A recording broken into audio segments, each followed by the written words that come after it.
Jacksonville Pool. Can I hear a little? Oh, I'm on the wrong table. I'm on the wrong. Wait, hold on. Am I? I'm on the right. Yeah, I'm on the right table. It just needs to refresh here. Give me 1 second here, guys. What's up, everybody? Tim Jones here on behalf of Jacksonville APA, the home of the Voice Jacksonville Pool, here to bring you the last white tier final skill level 4-5 bracket. Mr. Chris there on the bottom, Miss Michelle on the top there. Chris, new skill level 6 here. Michelle, skill level 8. Or skill level 8. Good Lord, skill level 5. I said 8 because of her being a race of 38, him 46. Oh, my Atlanta chat. It has not been that long of a day yet for me to make that little mistake. Chris, skill level 6, has moved up since last one. And then Michelle, like I said, skill level 5. So good luck to both here in the finals.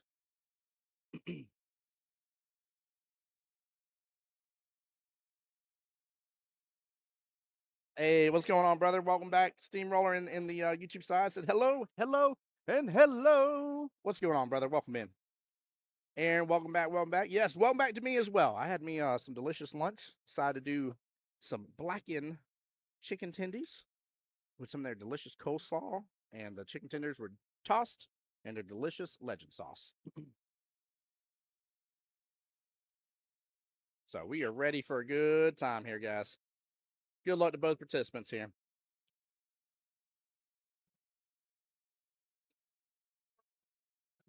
Now, Michelle has been undefeated for the day. We got to see her opponent originally that she was playing. Woo! Look away for a second, and we got a 9 on the snap here, chat. Oh, my Atlanta. I think it was just the 9.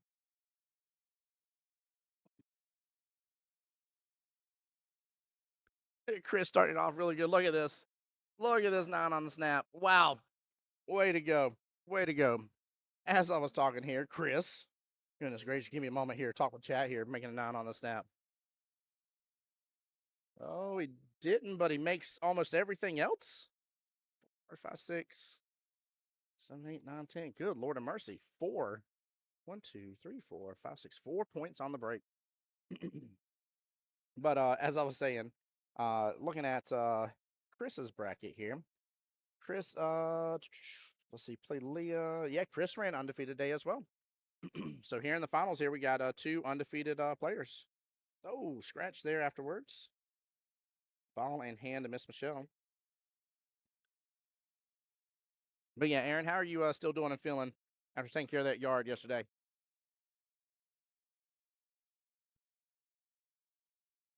There we go. Hopefully she doesn't let this kind of start here bother her. There's still an 8-point difference in the overall score of what's necessary. 38 to 46. Oh, might have rushed that one just a little bit.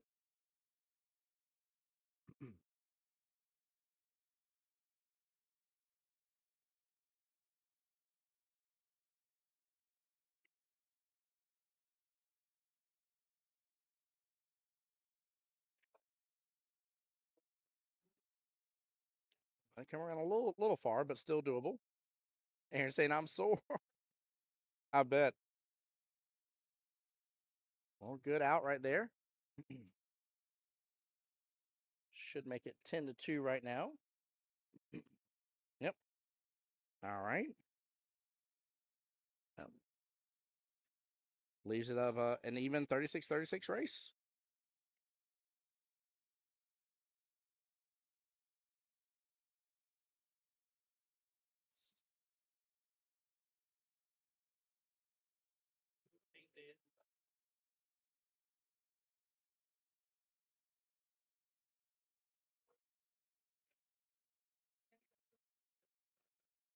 He is getting hold of these breaks really good.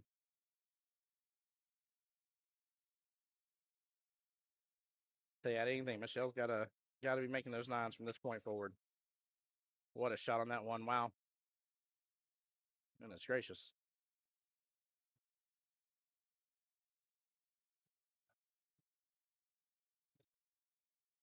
Oh, thin cuts it. Does good.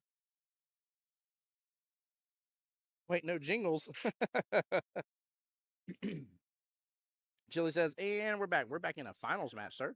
Second finals of the day out of 5. Out of 5 final. Actually, hold on. Did I miscount that? Did I miscount that now? 1, 2, 3. No, 4 brackets. This one has, or 4 tiers. This one has 2 brackets. Yeah, 5 finals. Second out of 5, chat. I know how to add.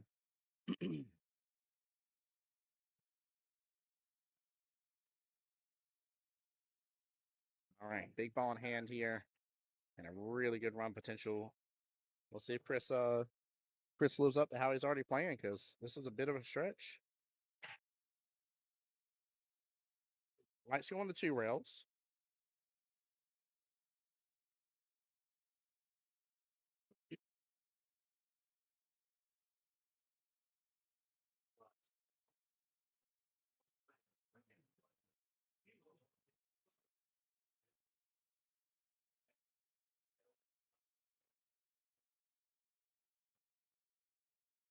All right.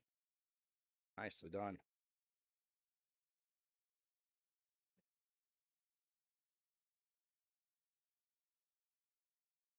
It's like he may end up going 3 rails on this. Yep. Oh, hits the 4th. Oh, and gets, wow. Gets back over there on that 8 barely, but right on it.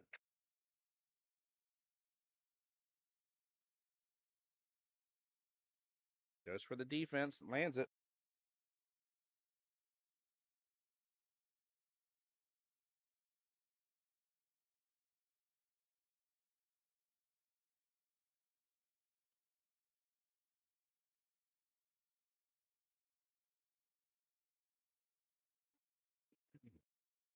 There you go. Does the carom right there.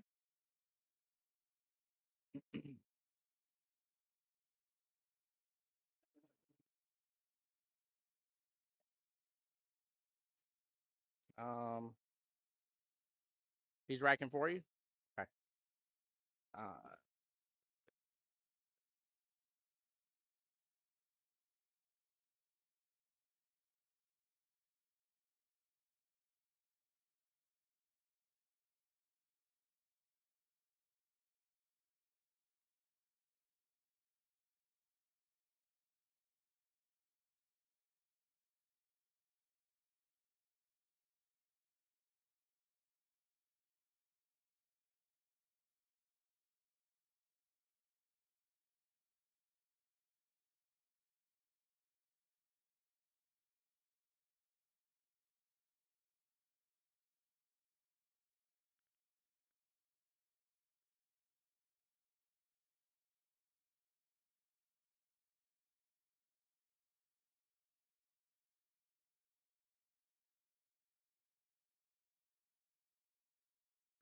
All right. All right. Got it situated here. Calling in a third party racker.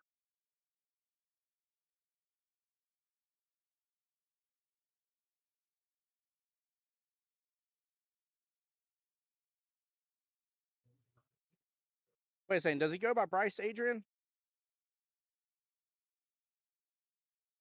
Steamroller? Yes, he did. Absolutely did.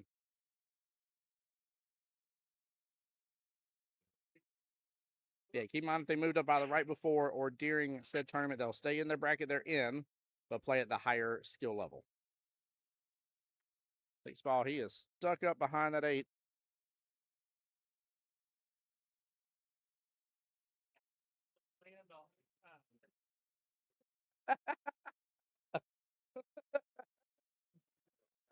Oh, we're cutting up over here on the sidelines here.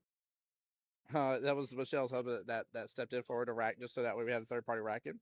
And it was funny. We're talking on the side here with him getting stuck behind 8. They were like, that was the plan the whole time.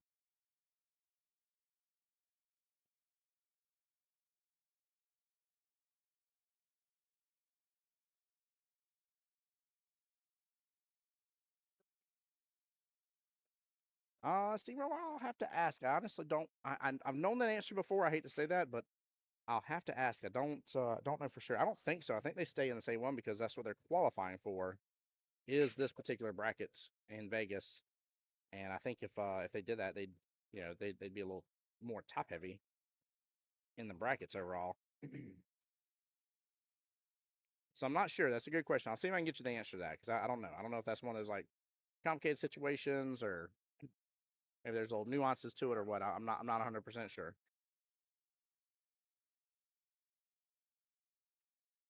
Good question though.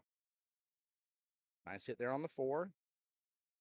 And I think that opens up for the side. It's tough for me to tell from here.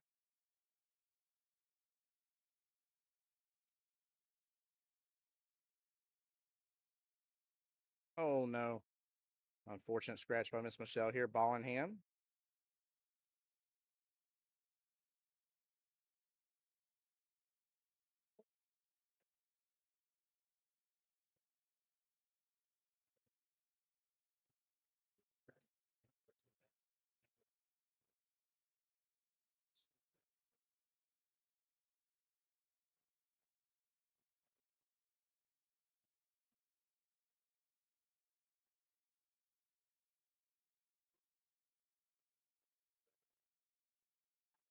Huge run potential. Ooh.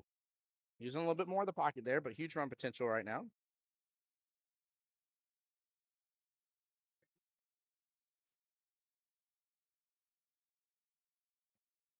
Oh man, he was hoping for that 5.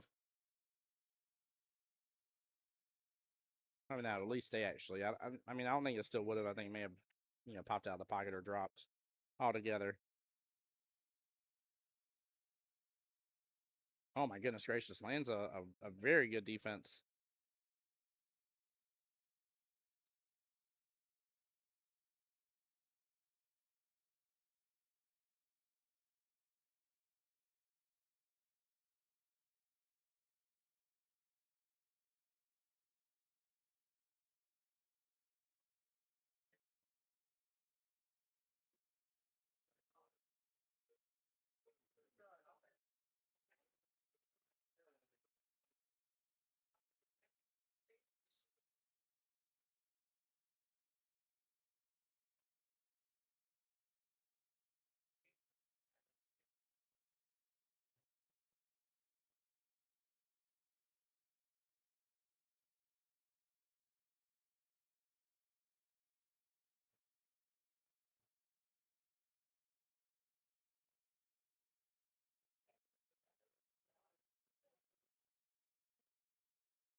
All right, sorry guys, I had to make a quick adjustment on the post. Ooh.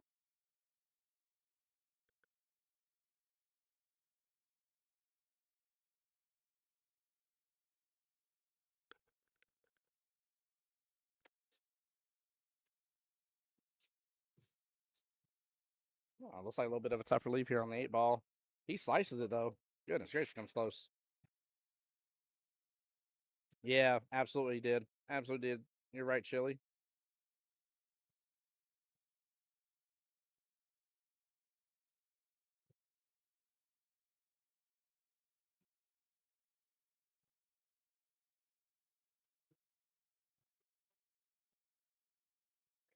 There we go. Good out by Michelle here.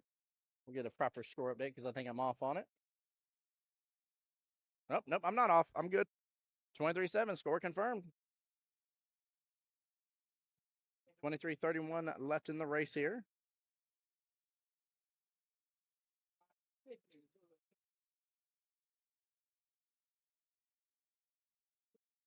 All right, need a good break here from Michelle. There we go. Oh, keep eyes on the 1. Looks like she did.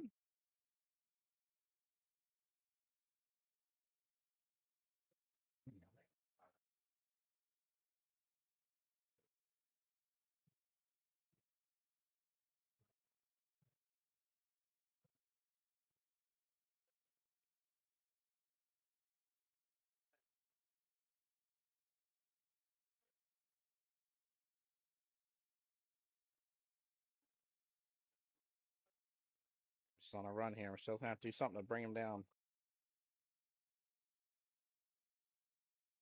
I'll see he's going to book away with this.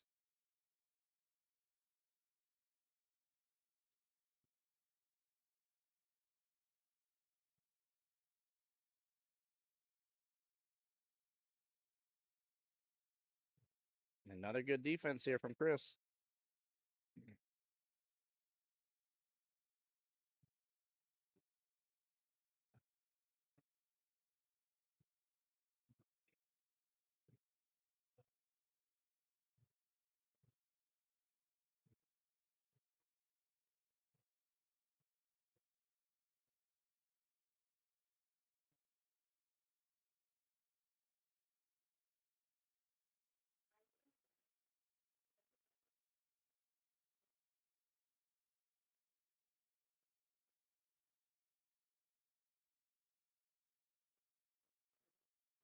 Oh, nice hit. And so close to actually making it.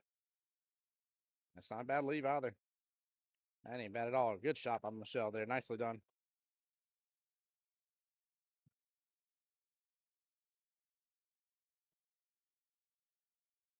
Oh, he gets the leave again.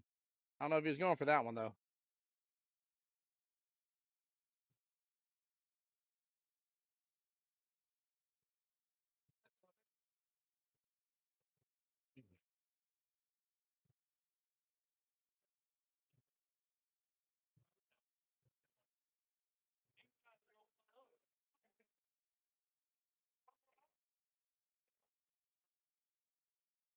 This is a tough part right here.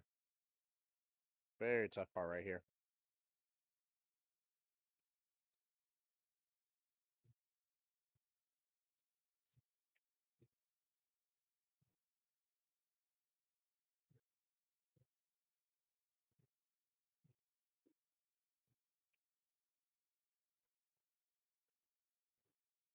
Like actually going from the top long rail instead. Good try there. Good try. Good job trying to work through that situation.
Nice hit by Michelle. Well done. She's going to get a favorable leave here. 4-ball leaked out just a little bit to the right-hand side of the 6, but that is not a bad leave at all.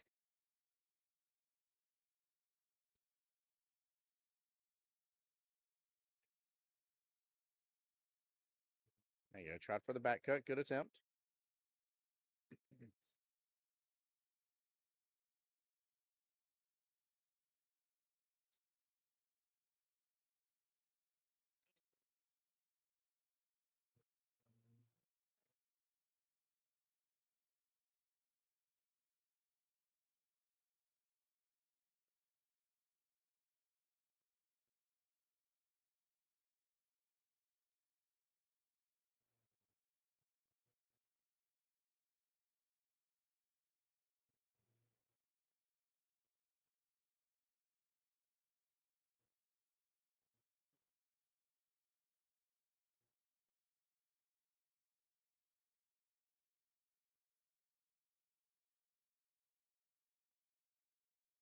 For the bank shot.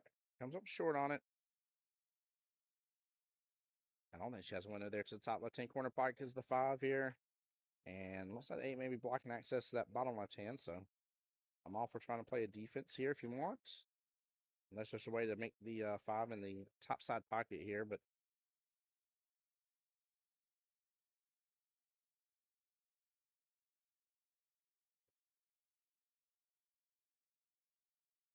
there we go. There's the defense right there. Nicely done.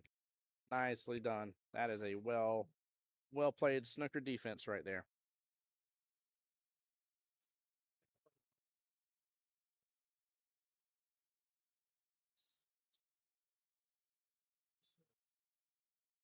So there's still a little bit of a delay here, but as long as I just refresh the source, it works out just fine.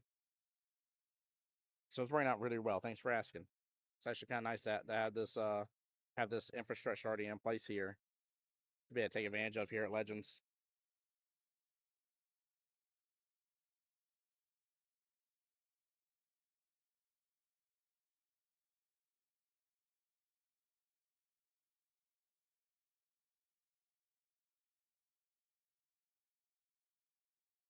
All right, let's see if she can get on a little bit of a run here. There's definitely some good opportunity. Pull this on down a little. There we go. Open up the window a little more.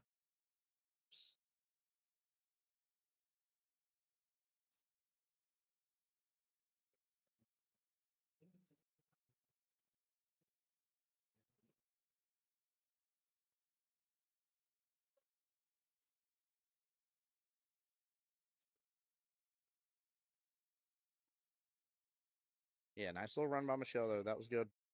Still got her heart in it, man. I love seeing the fight.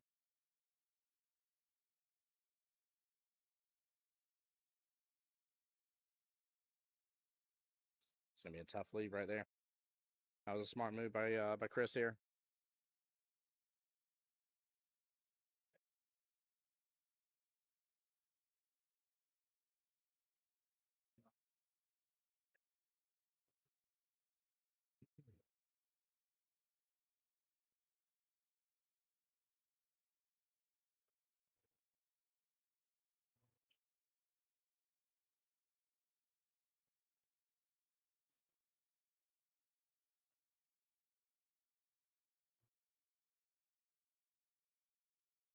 A good smooth stroke here. Don't overstroke it. Yep. Nicely done. The 4 points are just sitting right there for him to scoop up.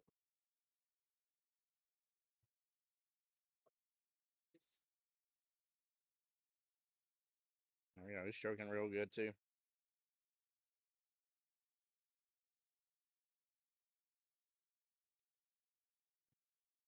All right.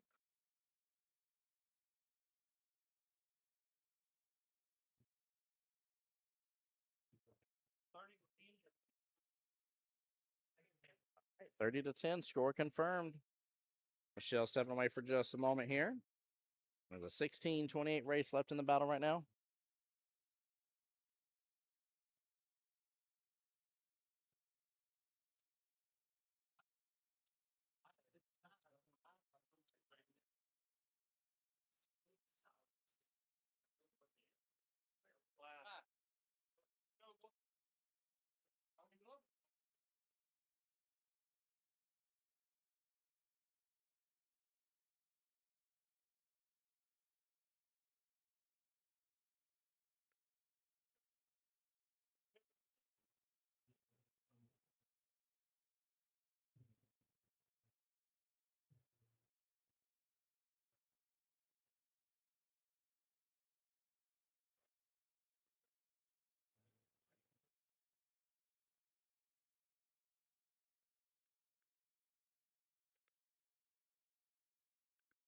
Yeah, we'll give them just a moment for Michelle to get on back to the table here before he breaks.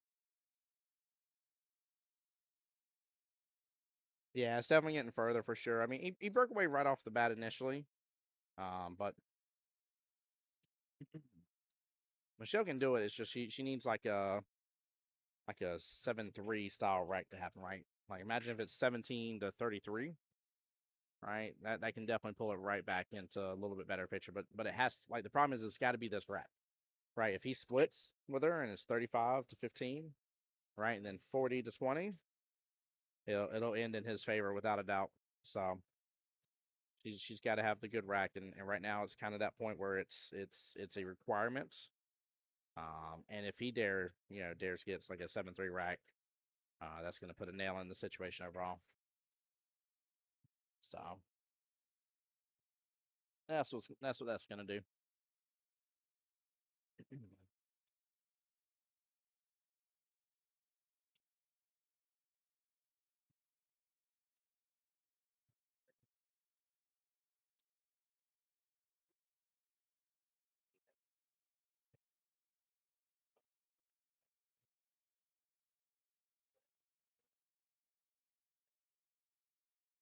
All right, here we go. He's been getting a hold of the break really well. And this will be another good one here overall. Eyes on the one at least. Tough situation where the one is, but still one on the break here and eyes on the one is not a bad start to the rack.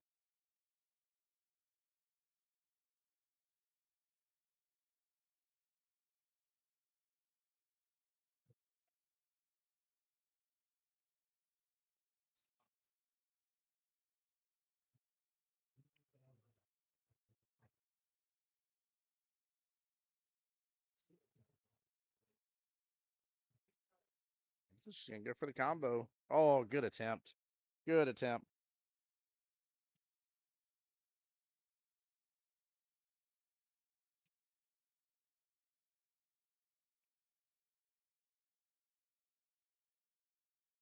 Yeah, I mean it's not a bad idea. Sometimes take that quick restroom break and recompose yourself is definitely a good decision. If you're getting away from it a little bit and not having the right mindset that you need to do, sometimes you just got to do a quick little reset. So, oh, unfortunate roll right there.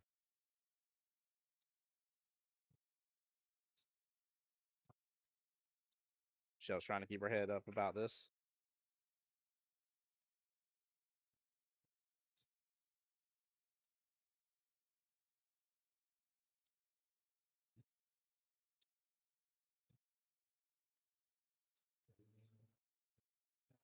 Interesting that he would go the further distance on that last shot instead of just bringing it down to the side pocket here. But I think maybe it's because he might like letting it stroke out a little more, maybe.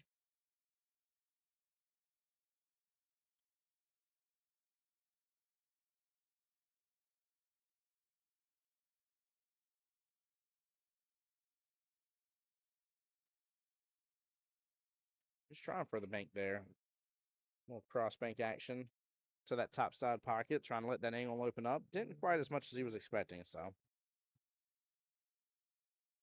a good attempt for sure. Oh, what a shot from Michelle. Nice and clean on that one.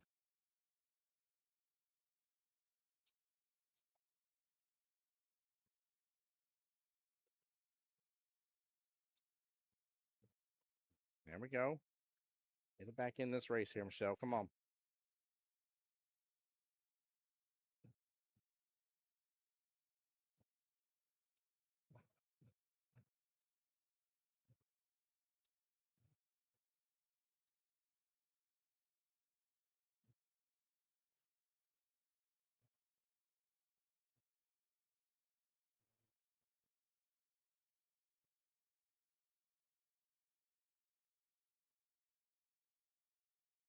Good try there in that top right-hand corner pocket.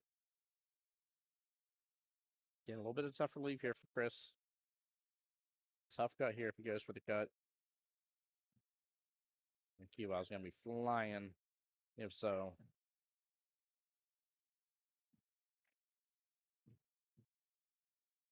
There we go. Goes for the defense. Smart move. Smart move. It's a little bit of a back cut possibility here for Michelle. Not a bad leave, though. A lot of distance here. Almost the full length of the table. Oh, she cuts in beautifully here, but it heads straight down that bottom left-hand corner pocket. And it is going to hold. Oh, man. Thought that was about to drop.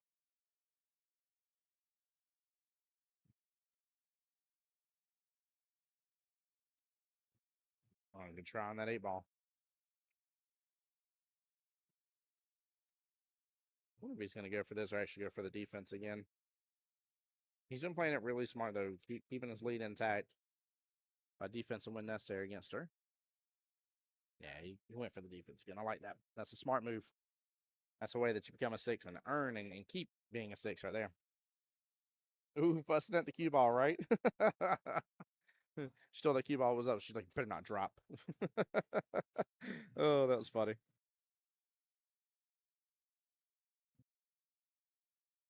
That was too good here. Another amazing defense here from Chris.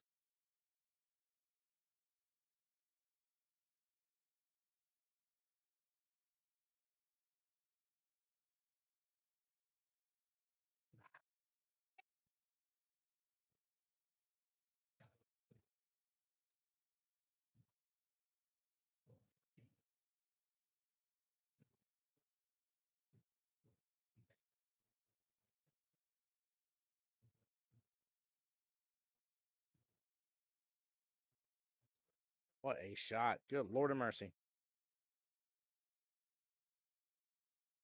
Look at this. I mean, he put the whole pepper sauce can on it. The old bottle of pepper sauce. Spikes that bad boy right on in and comes right on around.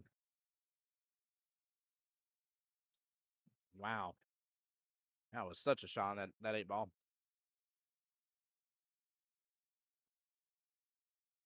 There we go. Shall not giving up the break there. Nicely done.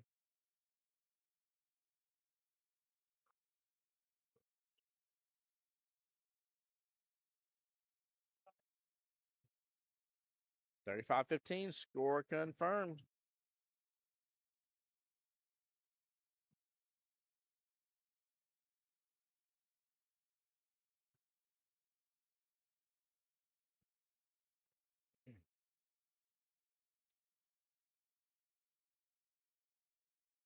All right, here we go. Nice center break.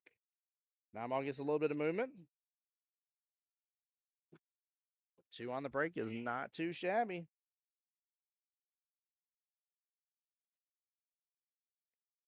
One of those 2 was the 1-ball, so she'll have direct eyes on the 2 right off the bat. Good shape to get to the 3 right or bottom side pocket there. 4-ball bottom left. The run is on, guys.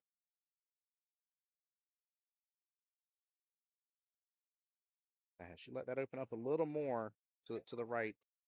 She would have had that 3 in the side pocket just fine without losing control of the cue ball going downfield. She goes and spikes it all the way down bottom right, though, to just. That's a great shot. That was exactly what she needed to do right there.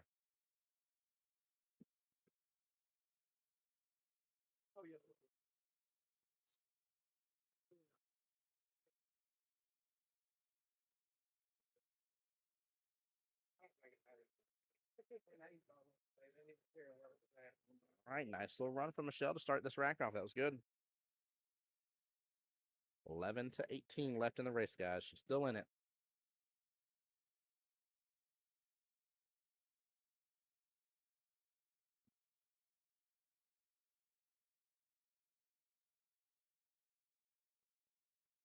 Let's see if she can pick up these other 5 points, guys. This would be really good if she does.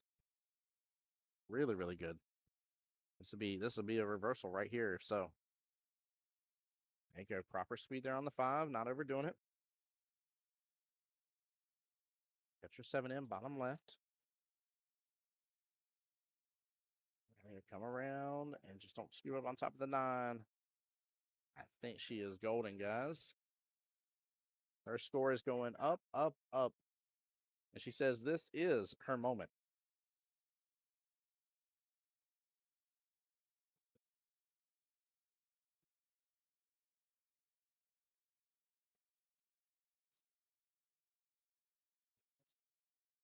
Oh no, she must be out to bonnet, I guess. Maybe.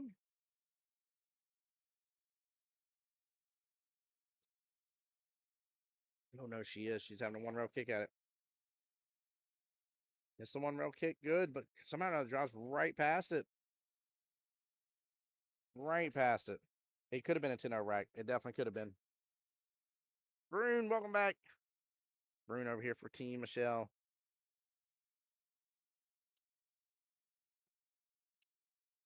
So yeah, she left at 25-35. That would have made it a 11-13 race left in this battle here.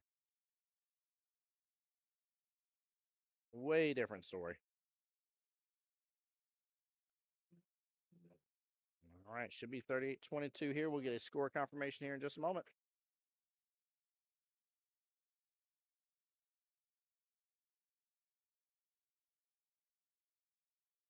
38-22 it is.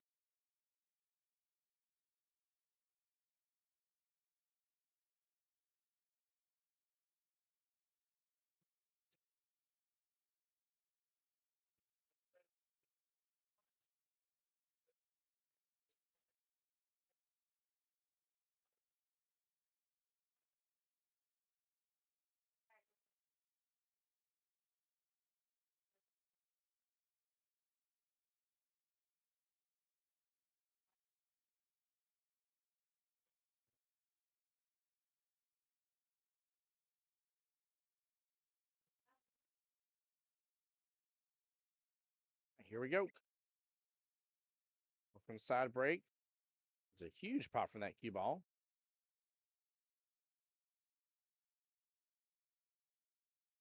We're on the break here. Oh, no. Bit of a distance shot here for the one ball. It's a good full hits into the 5 ball, sitting on downfield. Might have to, I don't know if this goes by. If it doesn't, might have to do the carom here instead.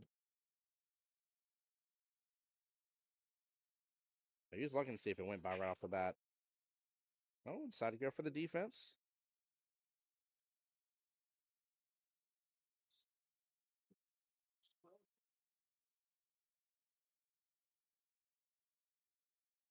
Chat, let me know as well if there's somebody else rooting on here in the tournament. I'll be more than happy to kind of see where they're at in the bracket. Be more happy to let you know a quick update where they're at in the spot. Won't be able to get you a score update. I don't have those in front of me, and I can't run around the room for that. But I said I'll definitely be more than willing to let you know how your friend is doing. Maybe they're up on a match right now. And if so, you can definitely tune in to legendsjacks.com and pop up their table if that's somebody you want to watch.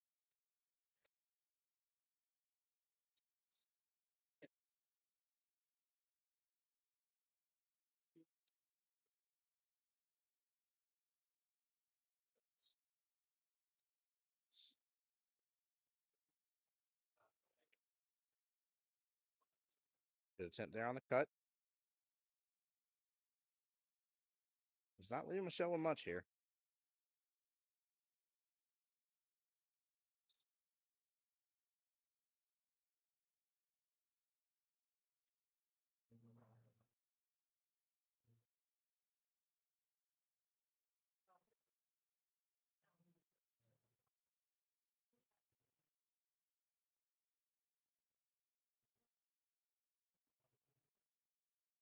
On the phone. Put up on your phone.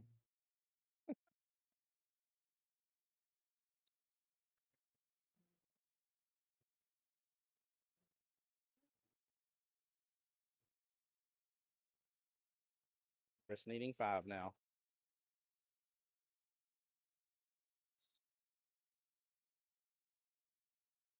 Drives right past that 4.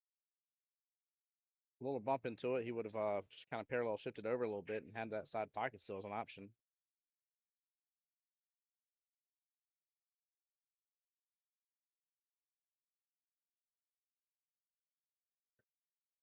Ooh, nice try. I don't think that's going to be the go. That's a tough leave. Very tough leave right here.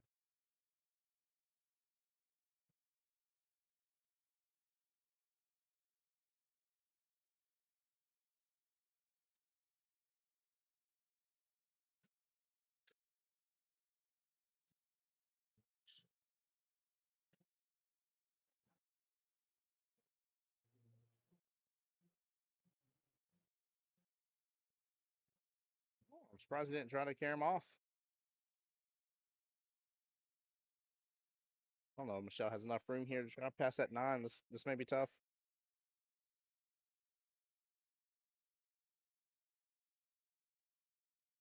There we go. Nicely done. Told you, man, she's got a lot of fight left in her. I love this. Good competitor right here.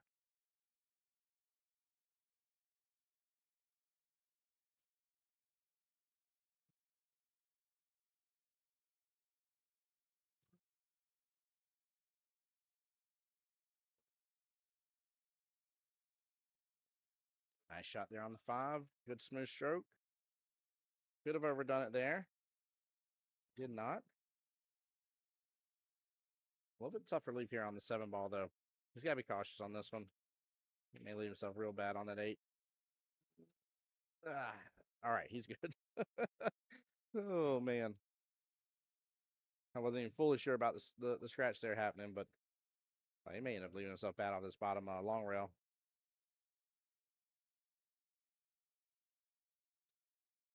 This will be it for the win. All right, that's it. Jacksonville there getting the win in the 4-5 skill level bracket here against Miss Michelle. What a day. Both undefeated champions in their brackets. Well done. Well deserved. Congratulations. And even after Mr. Chris earning himself a new skill level there. So well deserved. Guys, give us just a few here. We're going to get our little BRB screen. I'm going to find out what join Jerry in the championship bracket, right, Ava? Tell him. I'm gonna find out what our next match is gonna be on table 17 or 18, and then we'll be back to you as soon as possible, guys. So don't go anywhere. Stay tuned. We're gonna keep the live stream going. All right. Beautiful. What a nice little shot. Minutes into the stream going live, in which a couple of those we weren't even on the table yet. Goodness gracious! If so, we are rushing through these finals. And she does. What a beautiful out. This is, I mean, top brass is 9 ball they're playing, so both on the 6.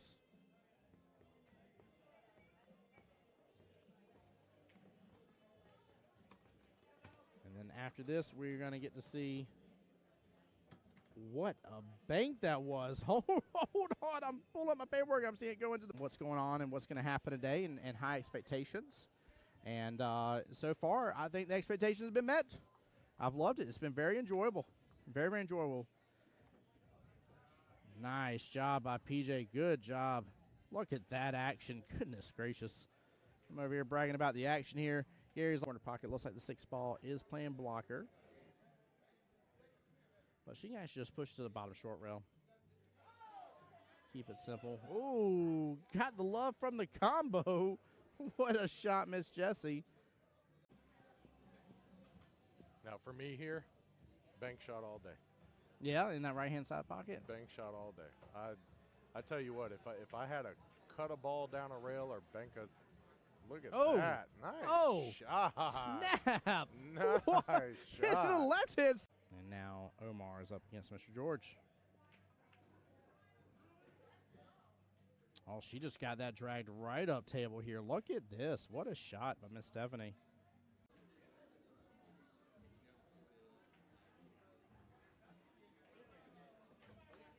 Oh, what a bank by John Hummel.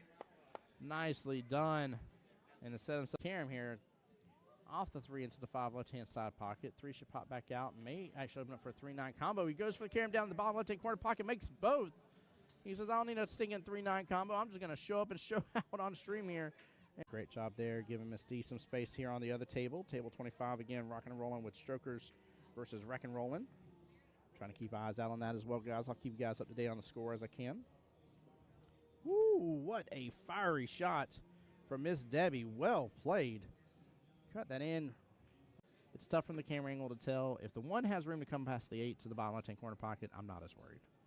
Then I would say he absolutely opened himself up a good opportunity here. Kit with the drain, though, top right-hand corner pocket. What a shot. Wow. Play a defense here. He's going to let it stroke out. And that leave will do the trick here. 3 blocking access to the 2 stripes on the left-hand side pocket, the 11 and 14. 8 looks like it's blocking access to the 15 here. That was actually a very brilliant leave. Ben, looks like he may be opting here in just a second to start taking over that top right-hand corner pocket.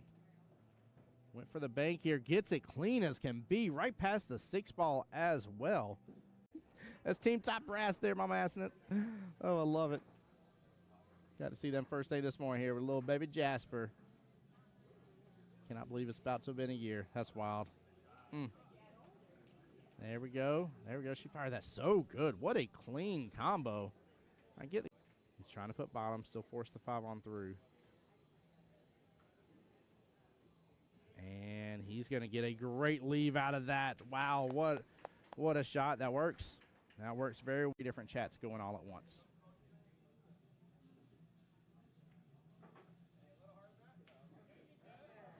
And that will do the trick right there. He lands it perfectly. Great timeout. Well played here. But I'm seeing a little bit more, I want to say, just letting go of his stroke here. Really letting it out by Hugo here.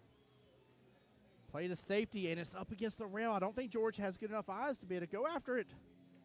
Hugo here. Hugo here, let's go. Gary there on my YouTube side saying, pocket still mean. Woo-hoo-hoo-hoo-hoo-hoo. George added a little spice to your life on that one here. My man wanting to earn himself instant.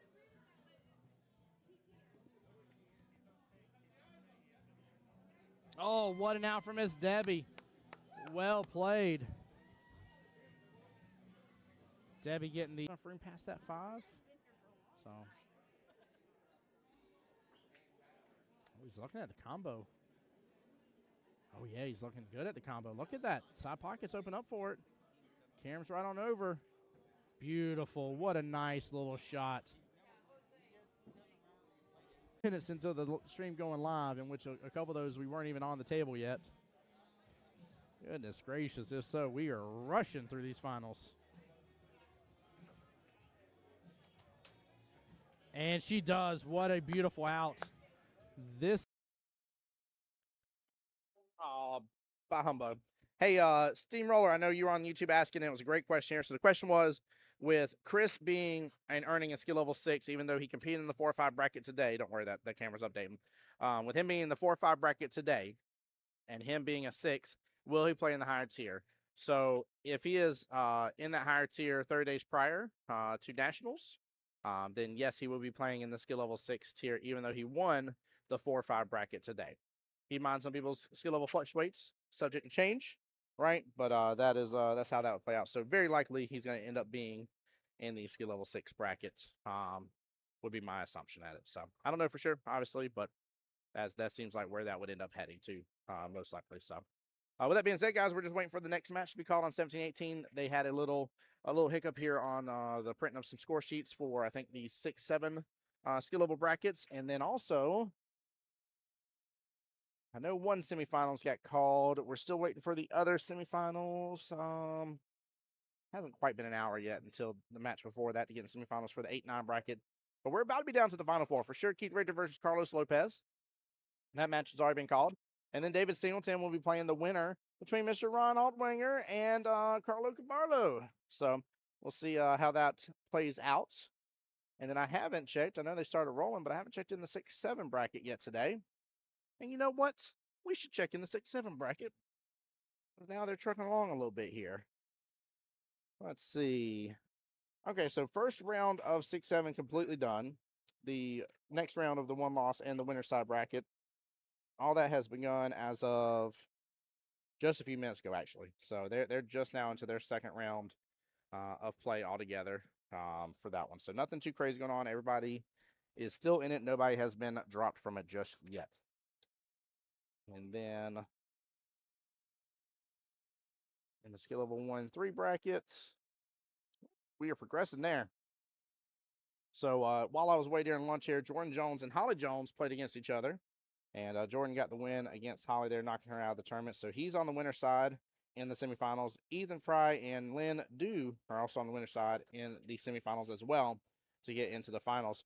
Jordan is waiting on the matchup to finish up between Michael Taylor and Fran Schick there. And the winner of that will go on to play Mr. Jordan Jones. So we are almost down to our final 4 in the green tier as well. So really the green tier and black tier almost right around the same. Yeah, they are. They're exactly in the same level on that. And then like I said, we're on the on the 6-7 bracket, or the 6-7 bracket. They're just now in round 1. So Let's do this here, guys. For those hanging out in the stream here, want to take just a moment. And again, ignore that it shows a little darker here. It's just because I have it on the brighter table, so I have to lower that setting on my camera. So don't think it's a dark pool hall, because it's not by any means. But take a quick look around the room here. In fact, hold on here, guys. Give me just a second. I'm going to adjust that, because that's starting to bother me. All right, let's do this. Give me 2 seconds. I'm going to show you what the room really looks like, because I'm not doing it justice.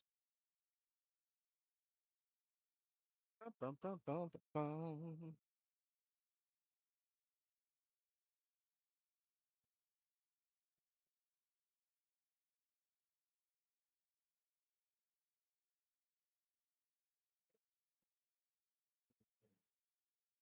Oops. So chat, hope everybody's having a wonderful and blessed day. Appreciate you guys for making sure to tune into the stream. Thank you for all those that keep hitting the like button and the share button, by the way, means a lot. I know Adrian did earlier. Lori, Deanna as well, hitting the like and share buttons. Appreciate y'all. Let's see here.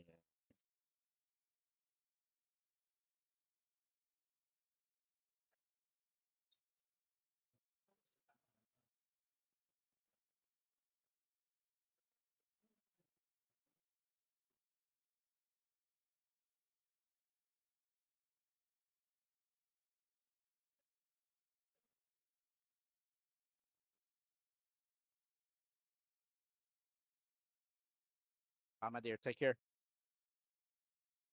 All right, let's get you guys where y'all can see this room in its fullness a little more.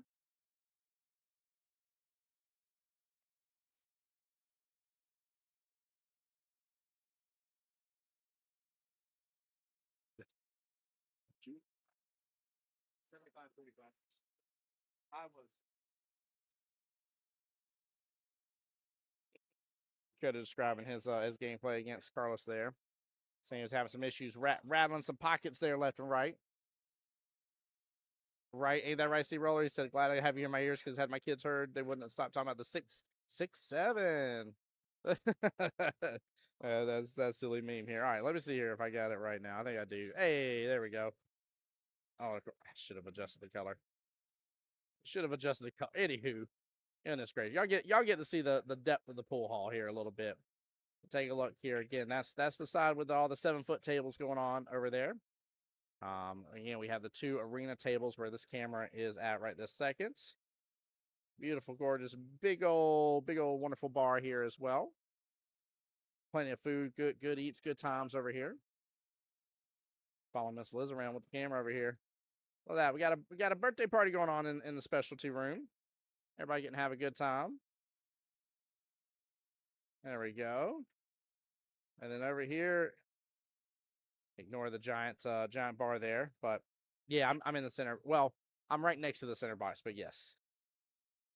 Look at this. Look at all these 9-foot tables, 9-foot rasins over here. And gorgeous. Absolutely gorgeous, to say the least here. So, plenty to do, plenty to see, plenty to take advantage of, guys. Definitely a good place. Hey, Matt, what's going on, sir? How you doing, brother? Welcome into the live stream. Trying to see if we got anything coming up quickly here. I can get things prepped and ready for you guys.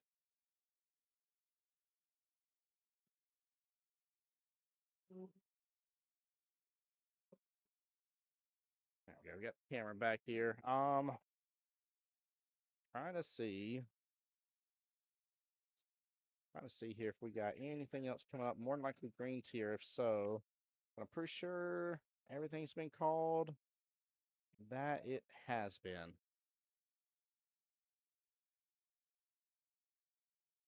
Green tier. It's been called. That one's still waiting. Yeah. All right, guys. I'm gonna mute up for just a moment here. Enjoy the little BRB screen, and don't go anywhere. You guys broadcast any upcoming tournaments here? Not that I'm aware of right off the bats. Chile.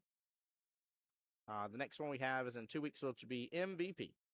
We'll have the MVP tournament here in Jacksonville. So, but I'll be right back, guys. Don't go anywhere. Like I said, be right back. Went for the bank here. Gets it clean as can be. Right past the 6 ball as well. That's Team Top Brass there, my assing it. Oh, I love it. Got to see them first thing this morning here with little baby Jasper. Cannot believe it's about to have been a year. That's wild. There we go. There we go. She fired that so good. What a clean combo. I get it. He's trying to put bottom, still force the 5 on through.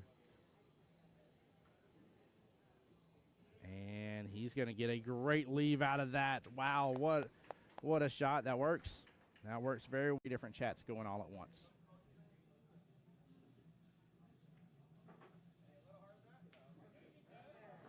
And that will do the trick right there. He lands it perfectly. Great timeout. Well played here. But I'm seeing a little bit more, I want to say, just letting go of his stroke here. Really letting it out by Hugo here. Play to safety, and it's up against the rail. I don't think George has good enough eyes to be able to go after it. Hugo here. Hugo here, let's go. Carried there on my YouTube side saying, pocket still mean. Woo-hoo-hoo-hoo-hoo-hoo. George added a little spice to your life on that one here. My man wanting to earn himself instant.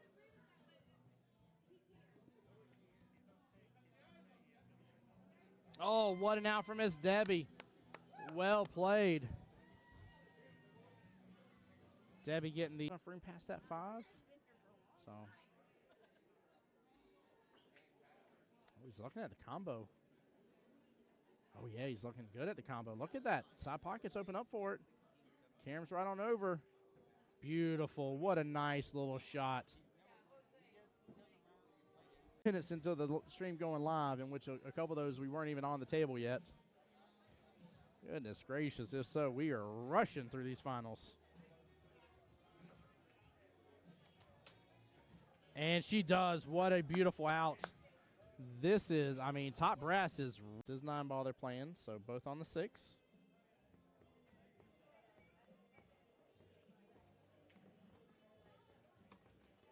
And then after this, we're going to get to see what a bank that was. Hold on. I'm pulling up my paperwork. I'm seeing it go into what's going on and what's going to happen today and high expectations. And so far, I think the expectations have been met. I've loved it. It's been very enjoyable. Very, very enjoyable. Nice job by PJ. Good job. Look at that action. Goodness gracious. All right. Looks like we're about to have a green tier bracket match here. I'm going to get everything ready for you guys. Not leave y'all hanging for too long. Don't know their skill levels right off the bat, but we're going to go ahead and just change this. Ignore the camera updating. It's like the camera goes back in top for a second. That's funny. We're going to put them 25-25 right this moment. All right. Now, this is a semi-finals match here, not a finals. I'm going to get it updated here. While we're waiting on the score sheets to come on out. Then we come on down. The Price is Right score sheets. Mr. Jordan Jones versus Michael Taylor.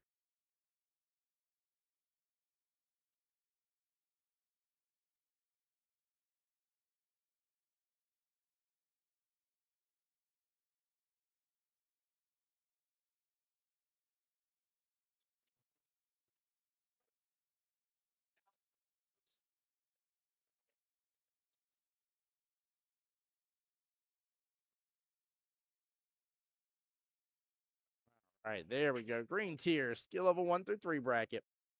Coming up next on the live stream, guys, Jordan Jones versus Michael Taylor here. Michael Taylor representing for First Coast APA. Mr. Jordan Jones, that happens to be the Jacksonville APA.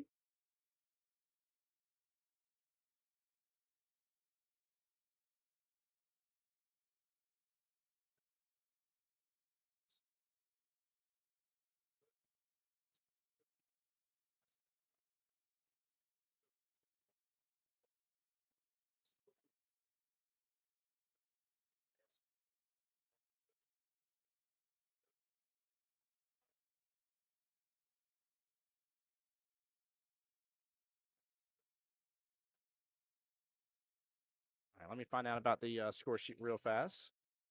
think Jordan goes to 31. Thank you, sir. I'll go and update that for right now. There we go. I think you're right about that anyways. I believe he came into this as a 4. JT, how you doing, brother? How's the family doing too, man? Hope y'all are doing well. On your own. Woo. Sorry. Be right back, guys.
I love it. Just rooting on these duckies. Root them on there, sir.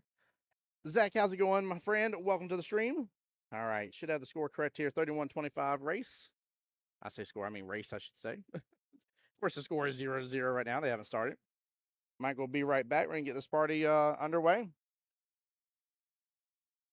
The winner of this plays the winner between Ethan Fry and Lynn Dew.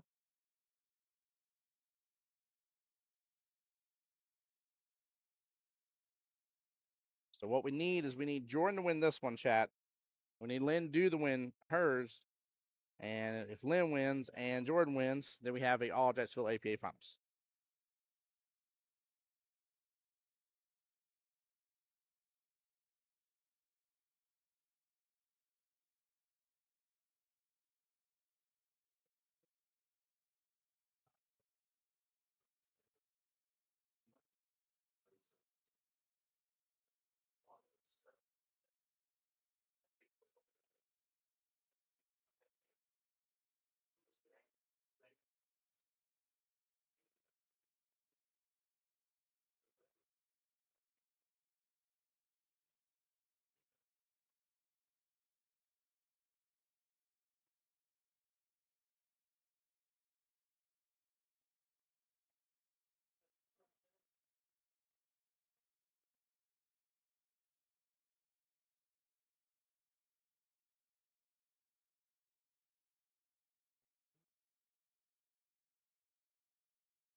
All right, the handshakes are in.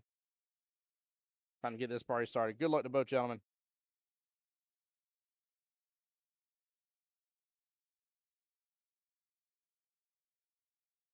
Oh, man.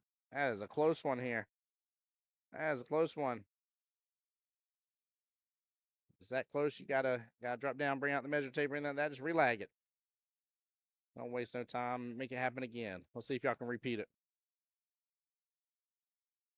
Semifinals match green tier here. Come on, guys.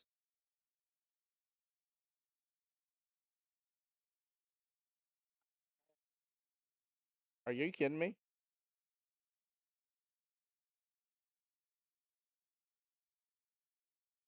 Did they just get that close again?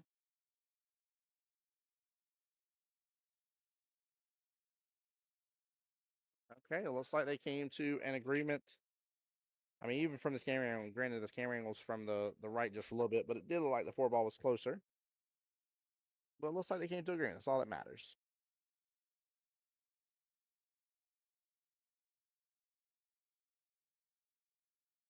With the exception of 6-7 bracket, guys, we 6-7. With the exception of that, this great steamroller. You're gonna have me thinking about that from the YouTube side here. That's hilarious. But with the exception of that bracket, finish my thoughts. We're down to almost the final four in both the black and green tier. Well, we are definitely down to the final four in green tier. About to be down to the final four in black tier. Only 8 players left between both tiers combined.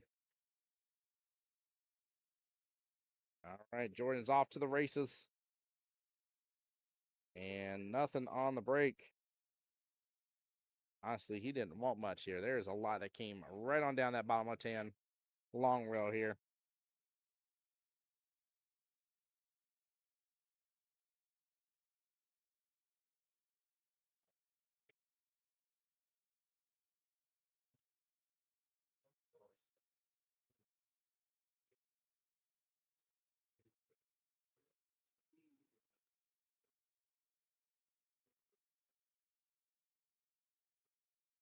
Situation here. He's over the rail, over the 9.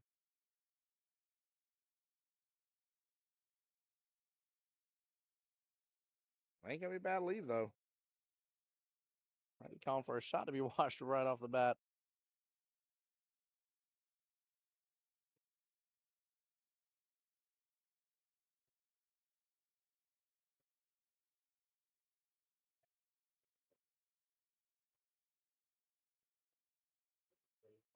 Four ball, then 2 ball all day long. Dead ball. All in hand. Over to Mr. Michael here.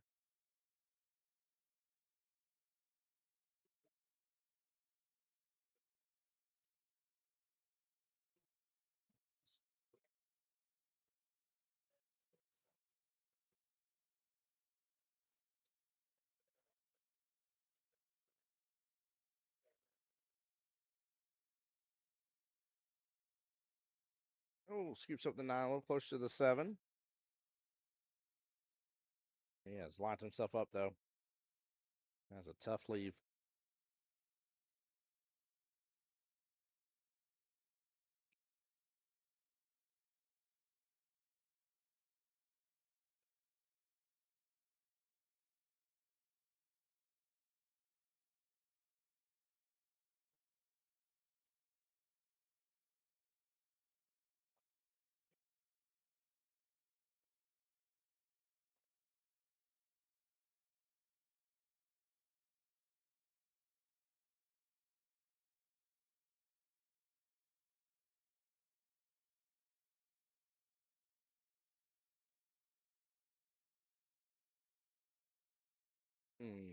Jordan's gonna go for the 3 here.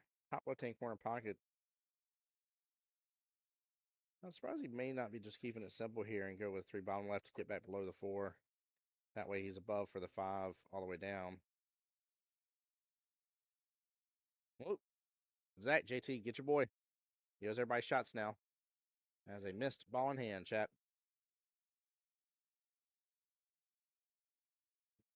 Holly Jones over there. She'll hold him to it. Her and Trey both are over there.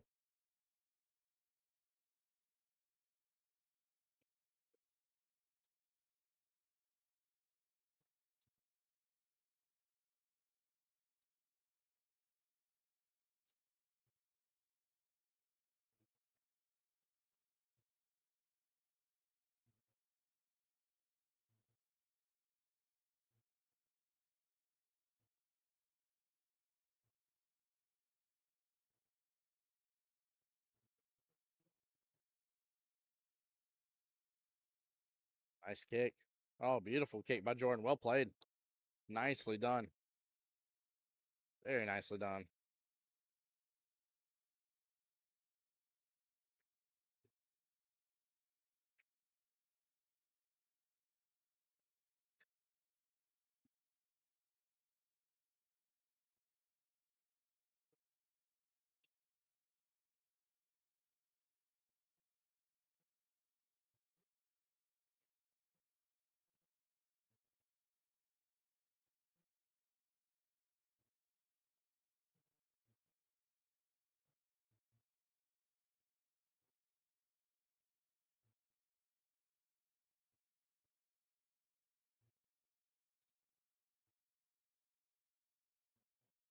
Oh man, we got a little back and forth situation going on.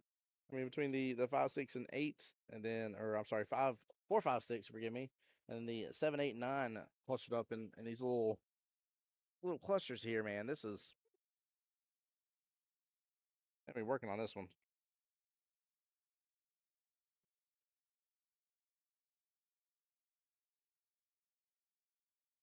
Hey, Katrina, how's it going, sir? Welcome in.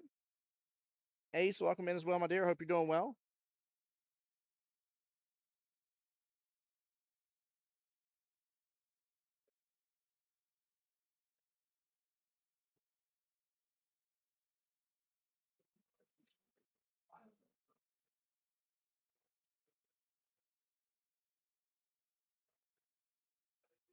I wonder if he was trying to go for a 2-rail that whole time, because he was going for the 1-rail. He was definitely off on his spot on that, but it's definitely a good attempt. Good job using the chalk on the table, though. I like that behavior. I think that's smart. No reason not to give you a point of reference.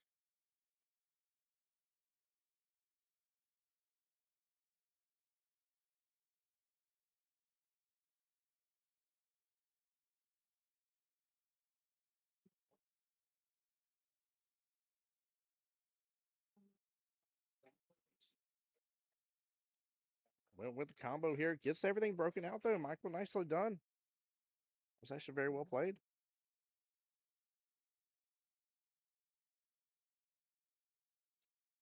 There we go. Just pulls it down just a tiny bit. Run's definitely on now. He's broken apart the cluster, and it's working pretty well with it. Couple big points right there.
Chuck, great question. No, this is not the finals. This is the semifinals, though. So this is the final 4.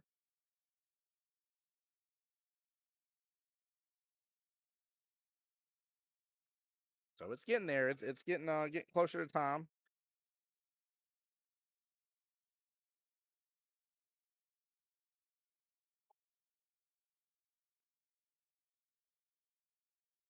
He gets into it, but he's no rail. That'll be ball in hand to Jordan.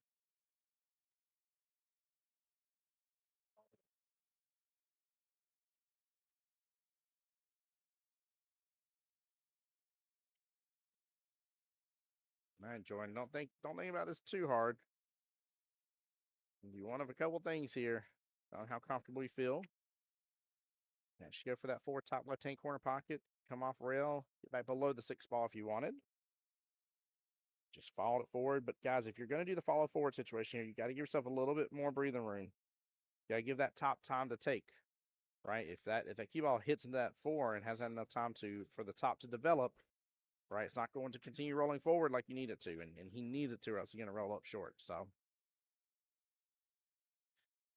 you could also follow this round down to that bottom side pocket instead and stay below the 6-2.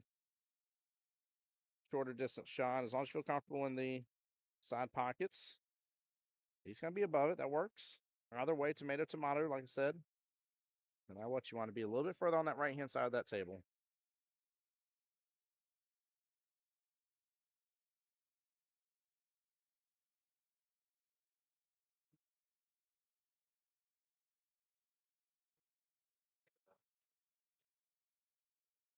Just a little off there, hitting the left-hand side of that bottom right-hand corner pocket. Opening it right back up for Michael.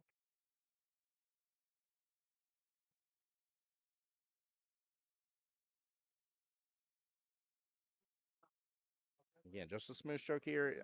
If you really want to get shape on this, you're going to pull back on it. But, guys, main thing we got to keep in mind, this is the one through three bracket, right? And so asking somebody to put a chunk of some bottom English on it may not be within their repertoire. So I like to see normal, simple shots from them on this stuff. Not trying to overdevelop for anything. And as they continue to grow in their skill level and grow in their talent on the game, then they can start adding some extra stuff into it. You'll mess yourself over here in the semifinals if you go to start trying to add too much in there that just has not worked out for you before, and not something you're used to playing with. So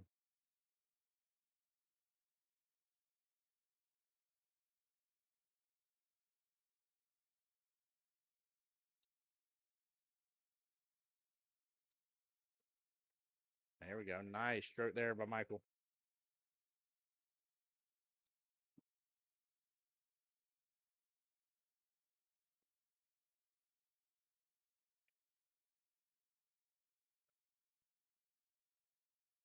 Keep in mind, Michael's real goal here in this whole situation is he just wants to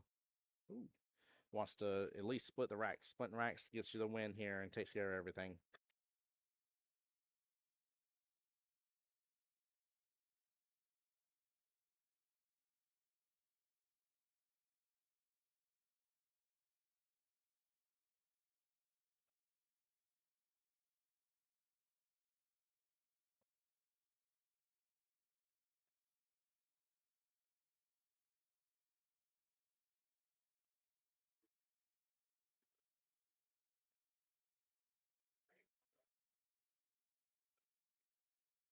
There we go. A little authority behind that. It's going to hit right above the pocket. So I know you want to be up a little bit further, take on that 9 a little easier, but you need to score those points right there for sure.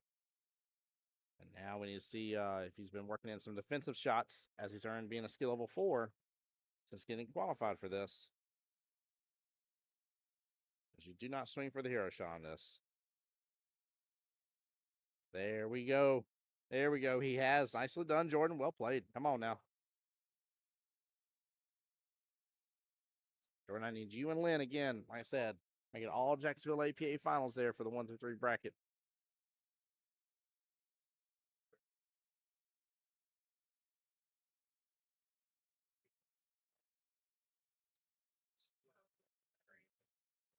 Michael's responded with a defense as well. It's opened up some, though. But he is on the right thought process here. I'm swinging for this all the way top right-hand corner pocket. I'm using a little bit of bottom here. Just kick right into that bottom long rail.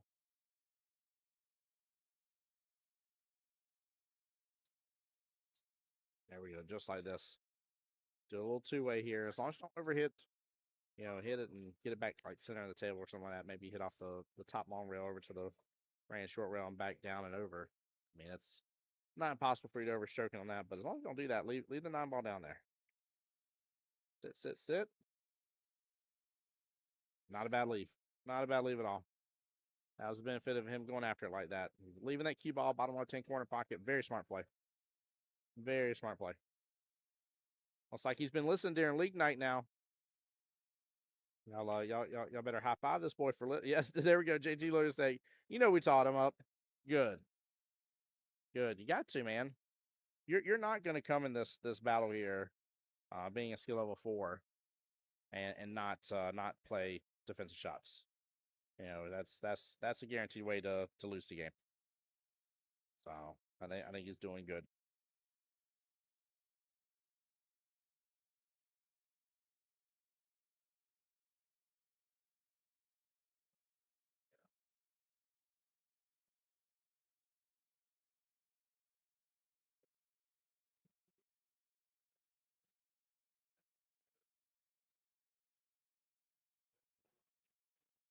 Big 9 ball here. Draws it right on back. Nicely done.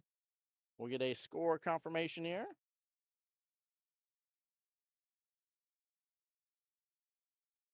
5-4 score confirmed. Not a bad first rack. Definitely wanted another point there for sure, but not bad at all. Run on back, hit that 9 ball very solid. Had a good stroke on it beforehand as well. The previous shot I talked about, leaving that cue ball down bottom left-hand corner pocket. Very, very smart play, but Michael is a clear, tough opponent for him, without a doubt. He's already adding in some defensive shots in his repertoire as well. Making some really, really good shots overall. So let's see what they can do. Yeah, Jordan gets a hold of it really good. Sends a lot on that right-hand side of the table. Let draw a line right through the middle of the side pockets here. We definitely have more on that right-hand side of the table than you do on the left. Well done.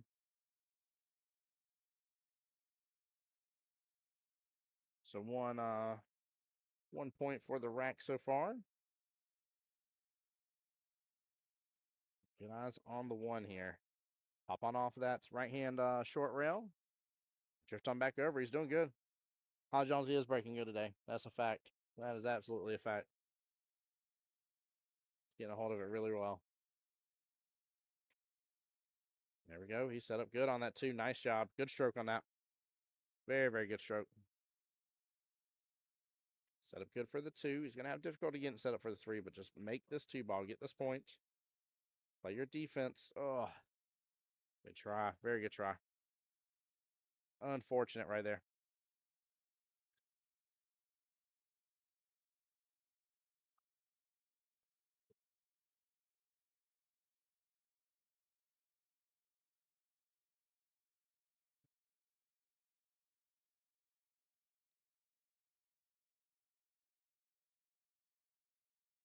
All right, that's going to be a tough leave against Jordan there. Good attempt by Michael.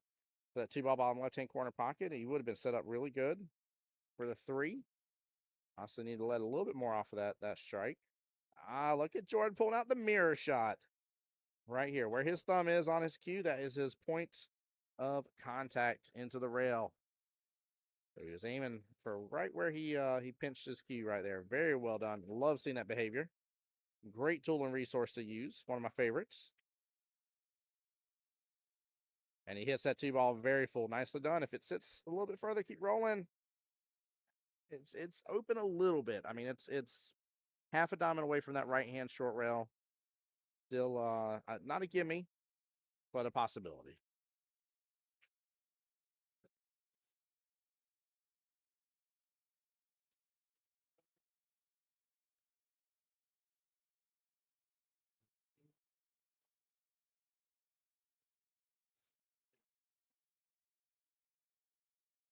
Oh, good try.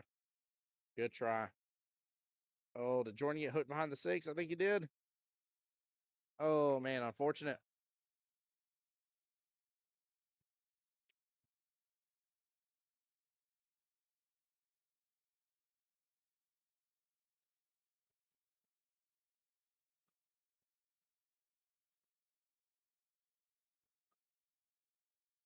And Carlo got the win against Ron, by the way, for the 8-9 bracket.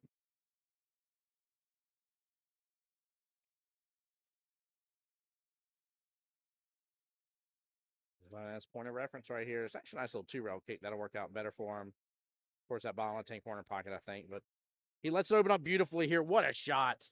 What a shot. Way to go, Jordan. Oh, my Lanta. That was beautiful. That was beautiful. Well played. Look at this here. Here I am talking about a nice little 2-rail kick, make things a little easier. And he's like, Tim, hold my cue real fast. But I got this 1-rail kick nice and firm right onto that 2-ball. Well played, sir. Wow. So final 4 for the black tier bracket: Keith Richter versus Carlos Lopez in the semifinals. David Singleton versus Carlo Cabarro in the semifinals here. We are officially at our semifinals matches for the black tier.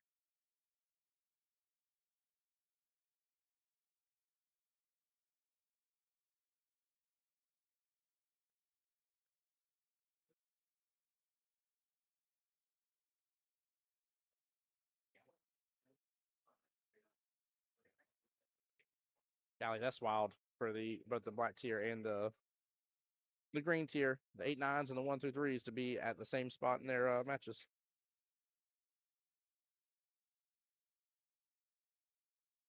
Just gotta watch out for the strike or the scratch there. I didn't do bad on that. Hasn't opened up anything easy. I mean, you got the potential combo. You got maybe defense. I mean, maybe a Karam into the 3-4 might be the better call here. Actually, now I'm looking at this. Yeah, I like the Karam into the 3-4, to be honest with you.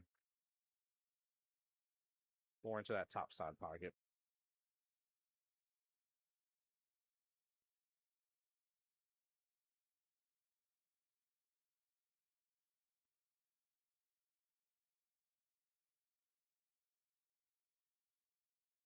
Chuck, I'm not sure if you heard me earlier. No, sir. This is a semifinals match. This is not a finals match. There we go. Just like that. Oh, if that 3 slows down, yeah, he's in good position for that top left-hand corner pocket now. He hit that really good. And should be set up quite naturally to that right-hand side of the 6 for the bottom left-hand corner pocket. Should be looking real good. Just got to make it. Just got to make it.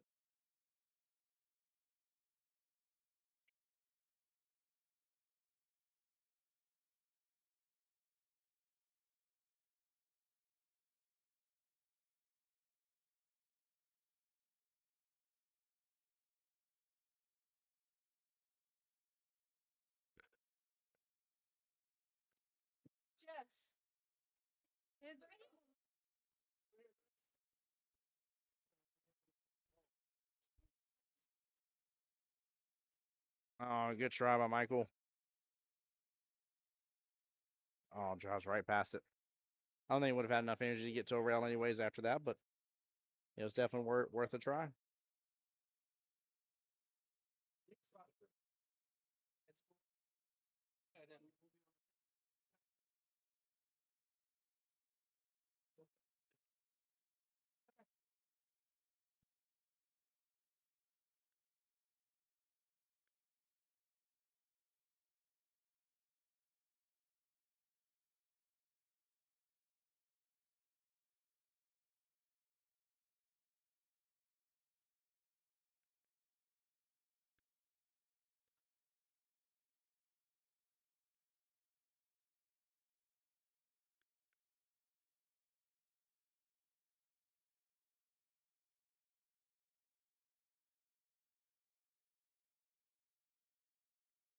Oh, I love it. I love it.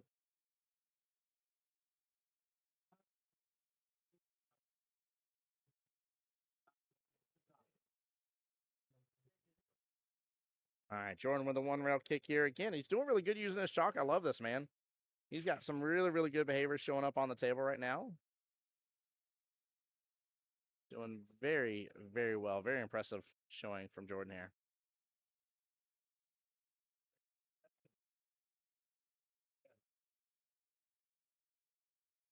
Looks like Ethan got the win against Lynn earlier.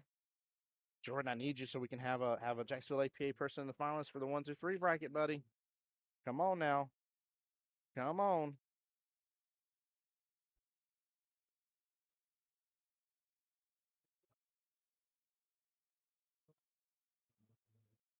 Come on. There we go. Got it.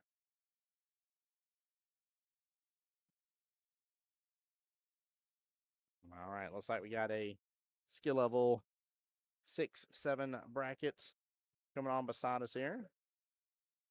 Oh, nice hit. Very nicely done. So we got to leave an opportunity here for Jordan, but nice job by Michael.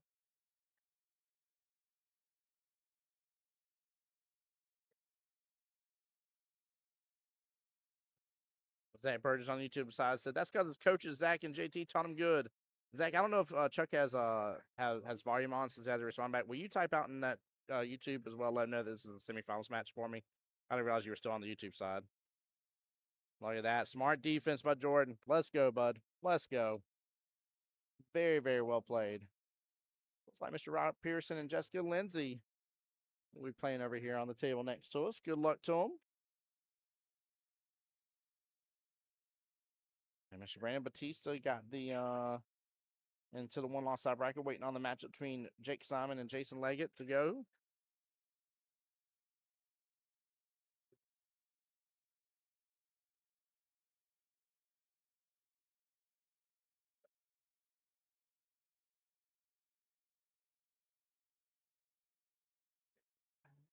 Yeah, he's stuck right now.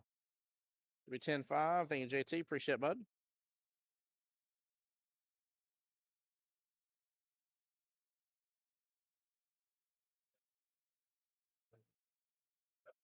I think he needs to go 2 rails towards top left-hand corner pocket. That's what he needs to do. Zach, I appreciate you looking out for that, man. Thank you for helping out with that. I know some people watch some of this and, don't always have the volume turned up, or, you got life going on sometimes when you're watching streams. Does he have enough room to go with it? I mean, if he does, like, this should be a better choice than going on the 2 rails, but I feel like he just doesn't have enough room. He's going to smack into that 9. No, he didn't. He hit it. He hit it good, too. What a shot. Well done, Michael. Well done. Look at this. I definitely sit corrected on that one, chat, but way to handle it. Take a look at this again. Using the bridge as well. Drives right past that 9. He did good. I am not mad at that. If he had room, it's definitely the better shot, but if not, going up to that top left-hand corner pocket instead would have worked out too.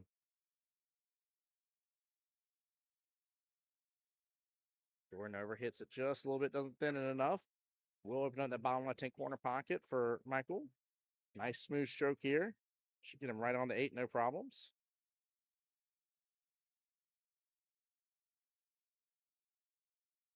Just try to come off that left-hand short rail just a little bit. I would like if he would have stroked it just a little more. But he's still set up. I mean, he can go top right-hand corner pocket.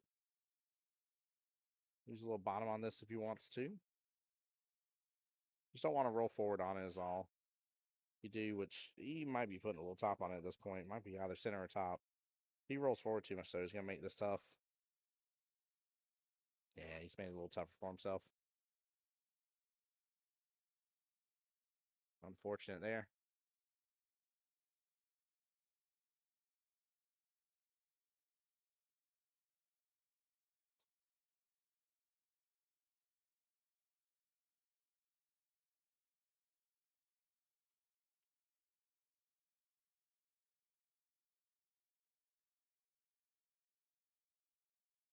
All right, tough 9-ball shot here.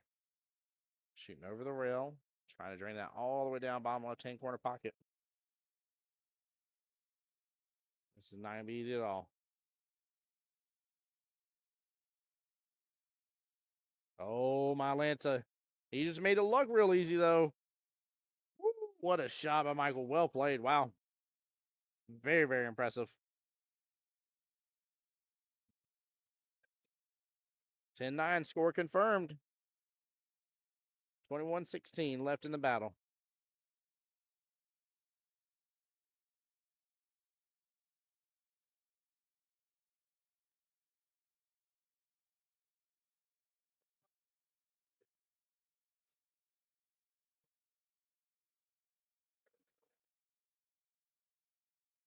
Zach said, but really, it's all Jordan he puts in the practice time. He does. I've seen him a couple times at where do we run into each other? OGQ ball. Ran into him a couple times at OGQ ball. And he's definitely been putting in the practice and getting ready for his matches and all that kind of stuff, which I love. I love the dedication. So, it takes a village, right? It takes a village with this situation. So, Mr. Rachel Menard says, let's go, JoJo. He's not KC and JoJo. He's not Mojo JoJo. He's Jordan JoJo.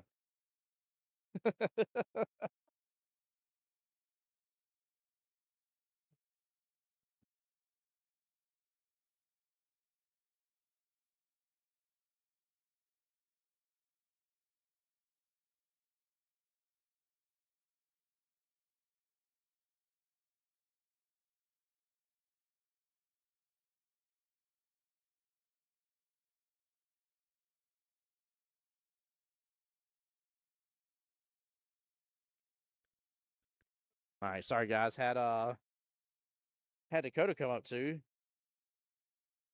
Make sure I'm not missing anything. Okay, I'm not. So JoJo with the mojo. I was just told Carlos Lopez just took out Keith Richter. I think it was 75-16 in like 10 innings. I think is what Dakota just told me, which is astronomical. But that means Carlos will be in the finals for the 8-9 bracket, by the way. Bill, love the question. He says, how is a skill level 4 going in a green tier match? Skill level 4 guys going 31. He's in the green tier. How's that possible? Great question. So it means either during this tournament or before this tournament, but after he got qualified, that he moved up to a skill level 4. So he stays in his bracket, right, that he earned the qualification in, but he plays at the higher skill level. So that way the handicap's still in place. So that way it's fair. So, a great question there, Bill. Mama Ace says, I call him Mojo. I am Mojo Jojo. I am here for the Powder Buff girls. Oh, man.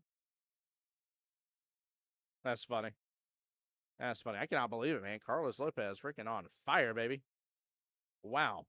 Absolutely, Bill. Great question, man. Seriously, thank you for participating in the stream. Appreciate you.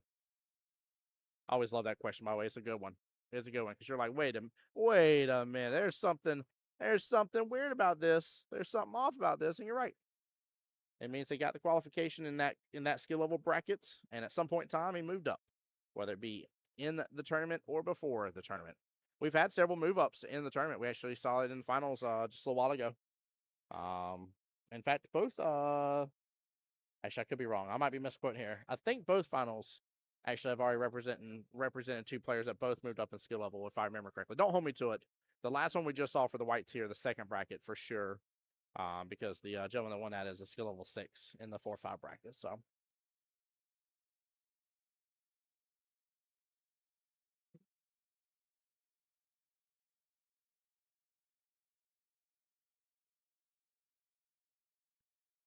JT confirming that he went up during the session. There you go. Well, that boy, we can confirm. That boy do shoot good, as we say here. Going for a tough one-rail kick here, but it's really, I mean, it's the option he has. Oh, good try.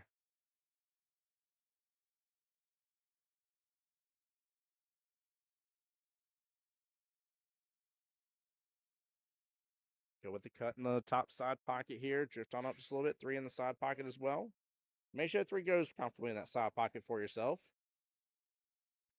If it does, I was about to say 2-5 combo, but if it doesn't, no, I'm still going with this shot no matter what. It should go just fine. Oh, he's going to go for the potentially 3-5 combo or drive it on by. There is a little room. If you look at the 5 ball, it's a little below the pocket, not much. Gotta be careful using the spot here. Don't jab it. Stroke through it. Strokes through it good. 5 ball sends its way on down to the bottom right.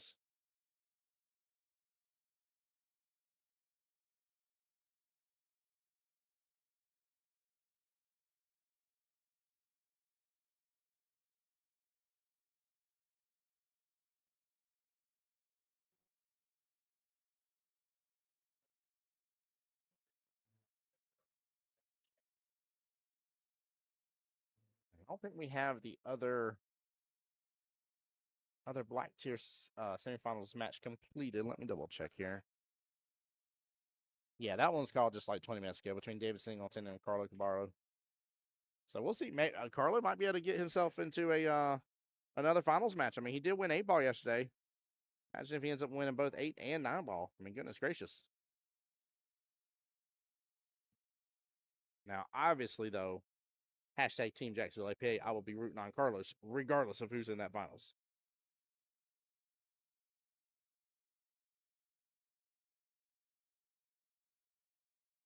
There we go. Good stroke right there. Got the combo set up good for the 4 again. 5 sitting outside that bottom right-hand corner pocket. 6 outside the top left. Little tic-tac and toe.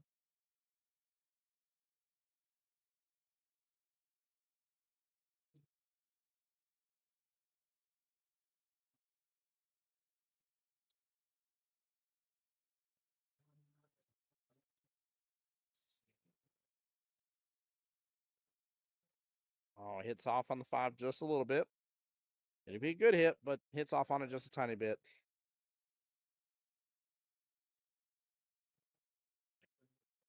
It's going to be tough, but Jordan needs to try this all the way down, bottom left.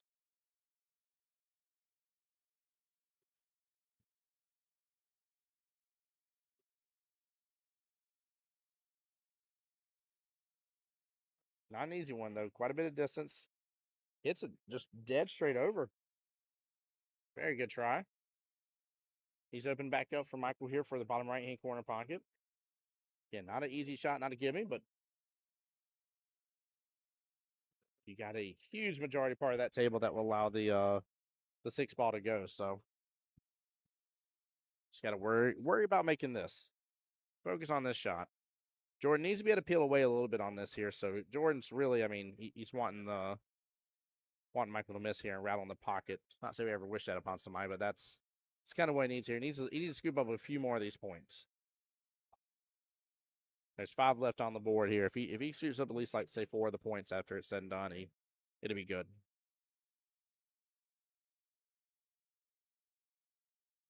What a cut. What a cut. Michael says, no, no, no, not today.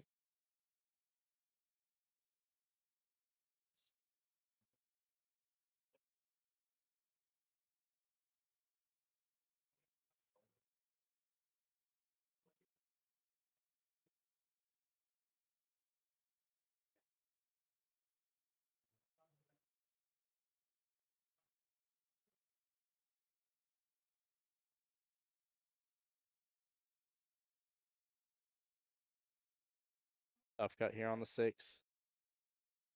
Let's just say, don't worry about your shape on the 7. I figured he might end up running into the 7. He probably would have. Probably would have there.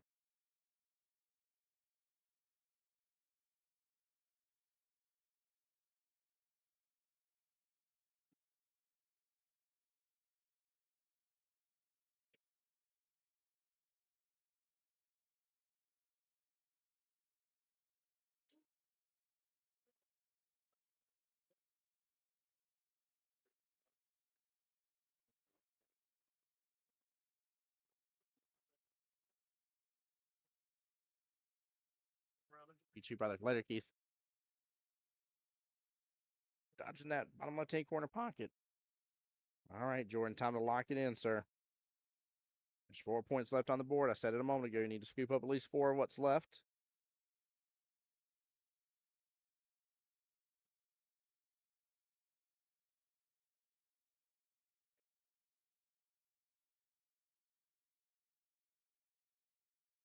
There we go. Running to the 7 a little bit. Hits it perfect. Hits it perfect here. Very nicely done.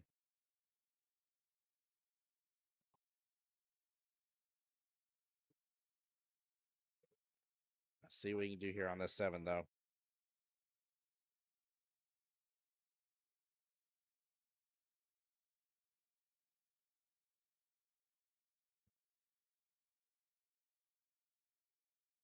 He pulls down on this. Get down to the rail. Oh, he's going to keep it simple. I don't know if he's going to stroke it real good and come all the way down off the bottom long rail. Pop back up a little bit. He likes the angle he has. He kept it very simple. I ain't mad at that. Simple is best, but I felt like he was about to put a stroke on it. Oh, no. He hangs the 9. Oh, ouch. Ouch, ouch, ouch. Big point possibility here for Michael.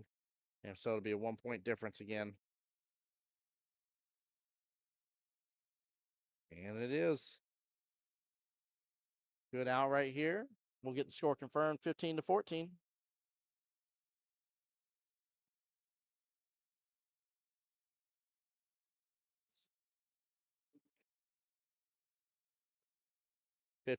Score confirmed.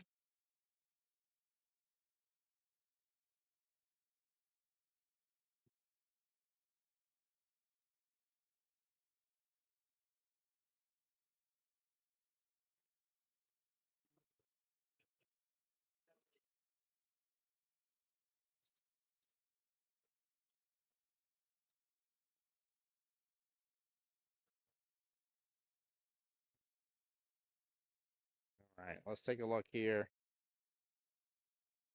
Nothing on the break. 7 to come close to that top right-hand corner pocket. And Jordan's blocked up here because the 2-3.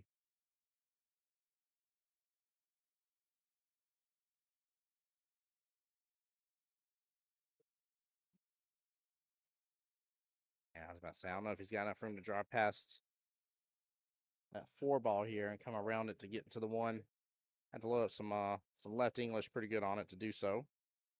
So I'm not mad about going all the way to the right-hand short rail. Hits it good. Nicely done, man. He is absolutely kicking very nice. Very well played by Jordan. Tied up the 1 ball on top of the, or with the 6 a little bit. He balls above the 6 here. One ball's in trouble.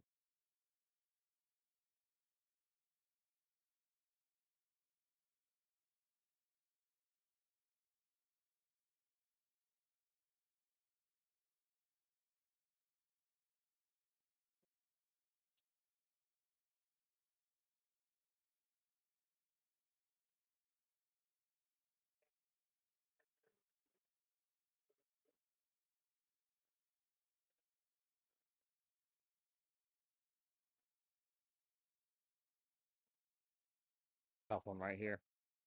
Try and get right there in between that window, hit that 1 good and not hit the 6 in the process. I'd probably get this watch just in case. They're super close to each other. Should be pretty obvious, but still.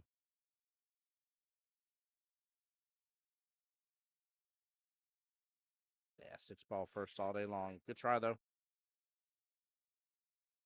Very good try. Ball in hand back over to Jordan. Chad, if y'all give me just a moment here, I got to mute up. I will be right back.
All right, sorry about that, chat. I'm back with you guys.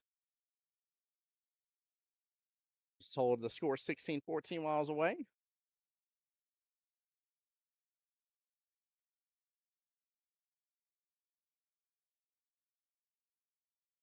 Carom shot here.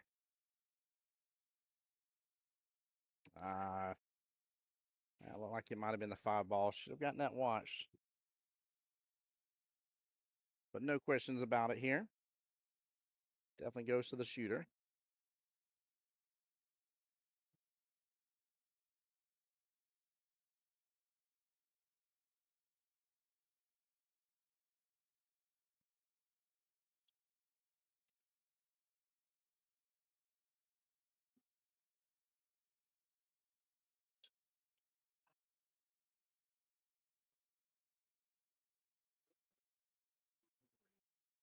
Not a bad leave there on the 2 ball by Michael.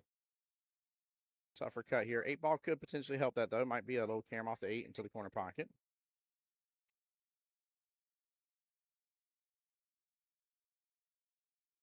And clip that bottom side of it here. Come on back down. Oh, he hits a pure. The ball get off the 3. Doesn't get on it. Very good. He's got eyes. Have to go for the 3-8 combo.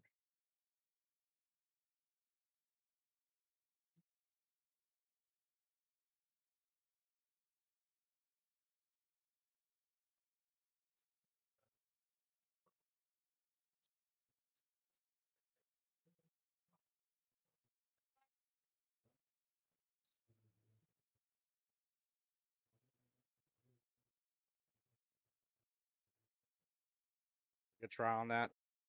Oh, no. He set him up for Michael for a 3-ball bottom right-hand corner pocket. And he may be forced to roll forward regardless here, but roll on down. Go to that 4 in the opposite corner pocket, bottom right. That 6 top right from there. Could be some big points here from Michael. Jordan cannot afford this. 14-10 left in the battle right now. And this is the battle to get into the finals.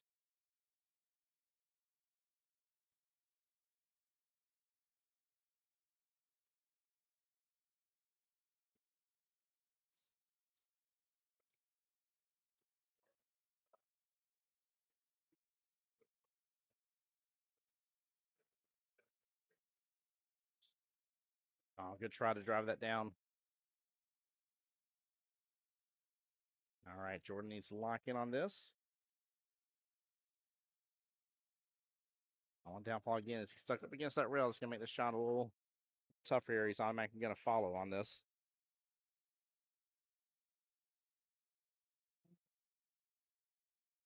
Yep, there he goes to the right-hand side.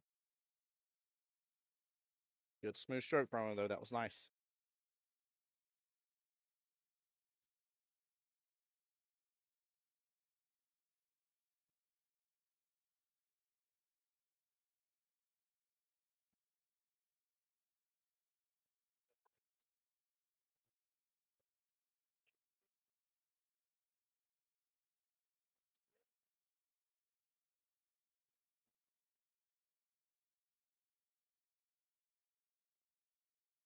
Oh, come on. What a shot. Drilled it right on down, just wobbles out of the pocket. Very good attempt by Jordan.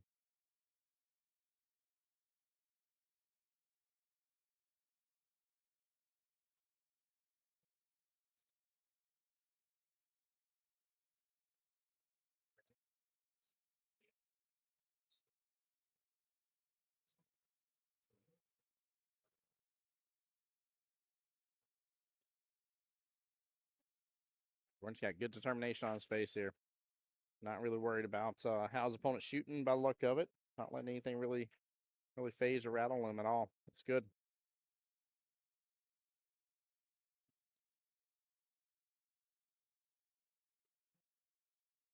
Really, if you will, taking it 1 shot at a time. He's doing good.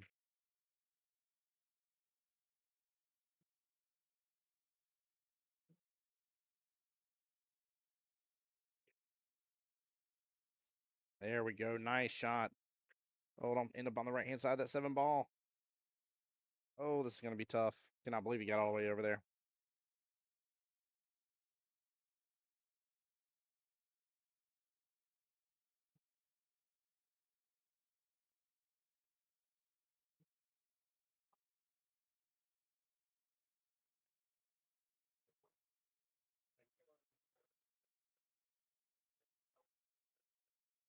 All right, not a bad leave on that 7.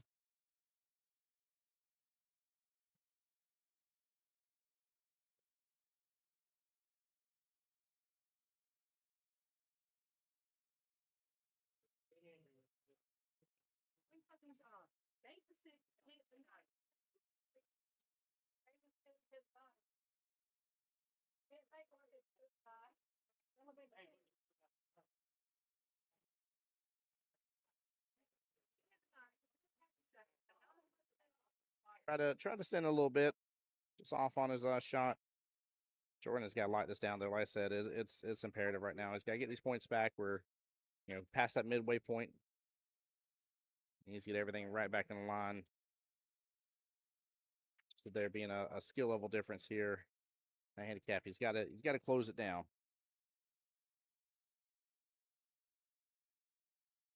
He can do so for sure. He scoops up these 3 points right here. It'll be 8-9 left in the battle.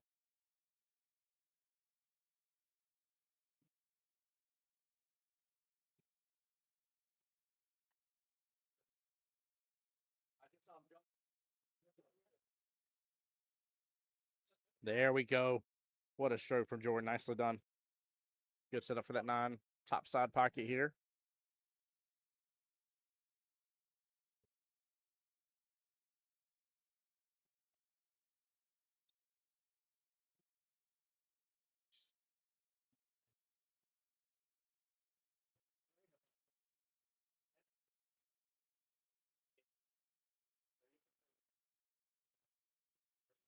All right, there we go.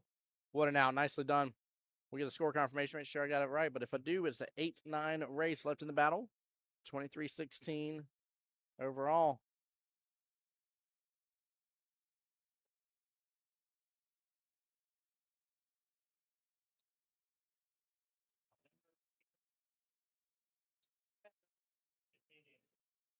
(23-16) score confirmed. Jordan here is taking a quick break real quick. Mr. Michael is racking, so he'll be right back for us to continue along.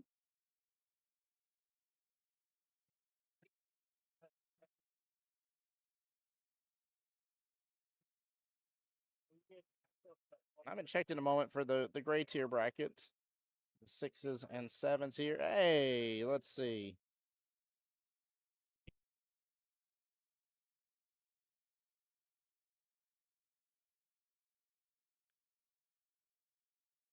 All right, Mr. Bill Normal, who we saw yesterday on the stream here, versus Perry Poe, still on the winner's side. Nick Brigande, and he is up against Quitman Taylor, still on the winner's side. One of those move on into the semifinals, and they'll be waiting for the one-loss side bracket to finish through on the 6-7s. Right now, we got the match at the top of your screen that you're seeing here, Robert Pearson versus Jessica Lindsay, I'm sorry. Jeffrey Schofield versus Mr. William Dickerson's going on. Jacob Simon versus Brandon Batista. Grudget Doris versus Joel Dabney here. So 8 still on the one-loss side part of the bracket. 4 still on the winner side of the bracket. And we cut that in half after this is said and done.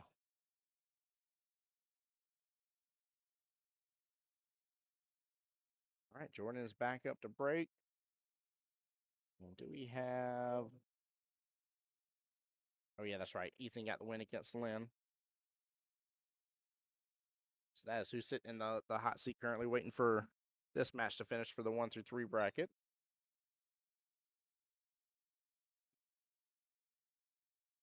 So we'll see how this finishes up. All right, here we go. Jordan on the break. 8-9 left in the battle. And trying to put a dent in the wall. This is why we don't have nice things.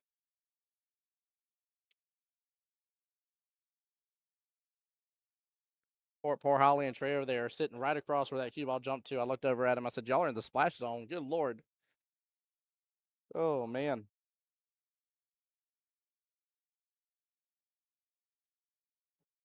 Jordan, you better be glad. I should have hit the instant replay on that one. Oh, man. That would have been a good one. That would have been a good one. Stay down on this skee ball here. Don't scoop it up. JT coming in real fast. We didn't teach him that one. We don't take credit for that. Nothing on the break here. One ball sitting center of the table. You got the 5 and 8 sitting over there to the top right-hand corner pocket. 2 balls below the 1 here. Below that 2 is the 7. From the top down, you got the 6, 3, and 9. 9 kind of center part of the left-hand side of the table. And that 4 ball sitting a little over a diamond right outside that top left-hand corner pocket.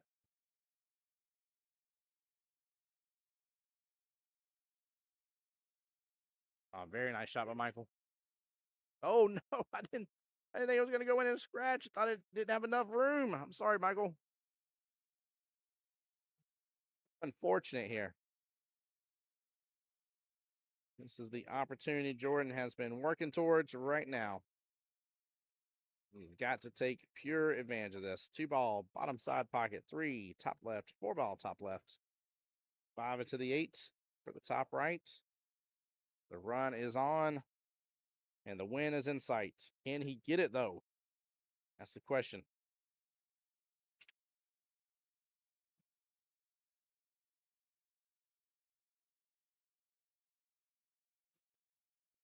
There we go. Didn't overhit it to the 4. JT, I think Zach taught him that one. So I think you're in the clear. I think that was a Zach break right there.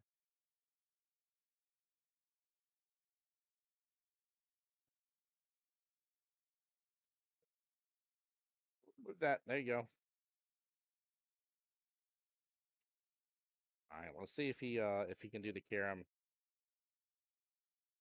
Cameron, he did. Yes, he did try to take out our Holly. Poor Holly and Trey were over there in the splash zone, if you will. You're like, you better duck. All right, needs to thin this on over to the 8. Oh, good try. Oh, good try. It works. He still got it. Didn't get the 8 in the process, but banks it right on over for the win there on that. 4 to 9 left in this battle here. Jordan is now running away with it. Doing good.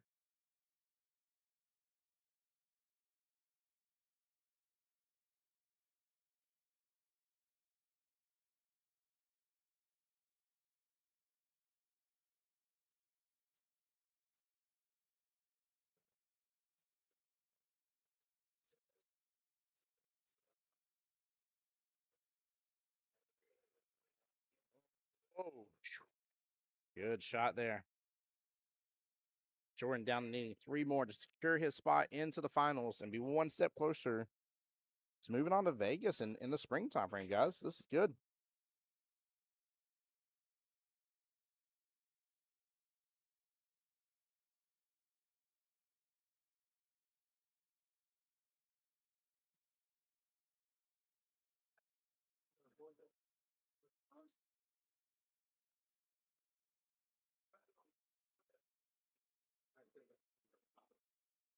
Oh, and he gets it.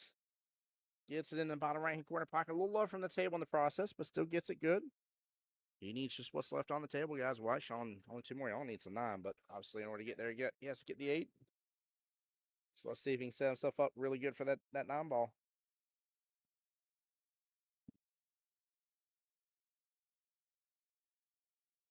Hit it good, sir. Get back down the field on that table.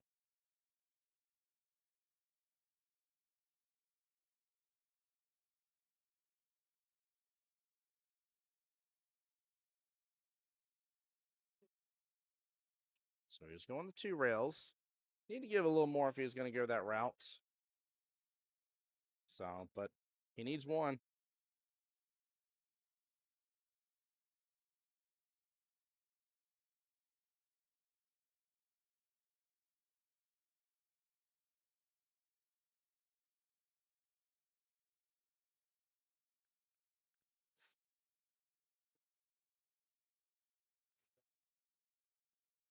All right, here we go. Opportunity here to get in the finals right now.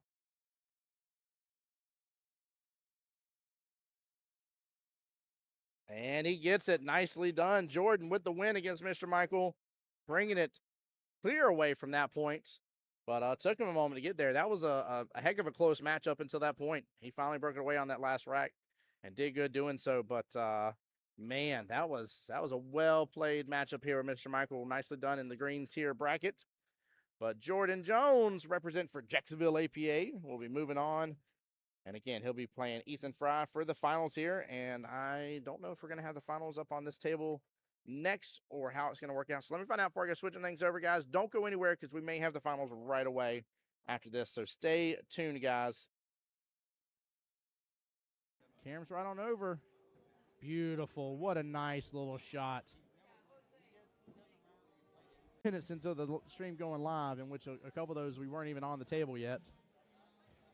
Goodness gracious, if so, we are rushing through these finals. And she does. What a beautiful out. This is, I mean, top brass is 9-ball they're playing, so both on the 6.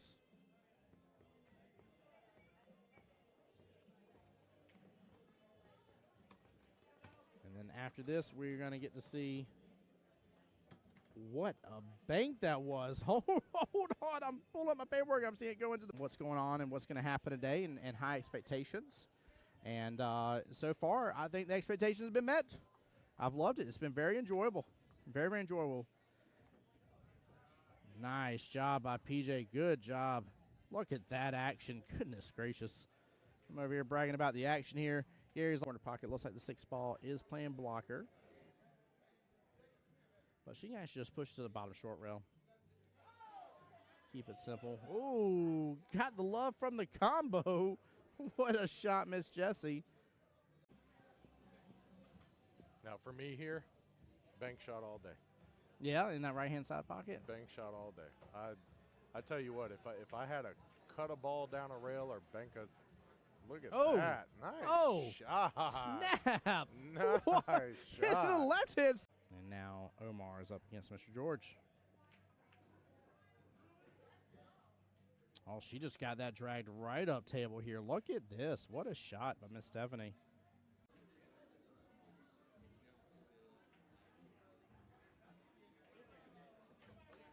Oh, what a bank by John Hummel. Nicely done. And to set himself Karam here off the 3 into the 5 left-hand side. All right, guys, we're going to go ahead and get prepped for the 8-9 skill level bracket finals.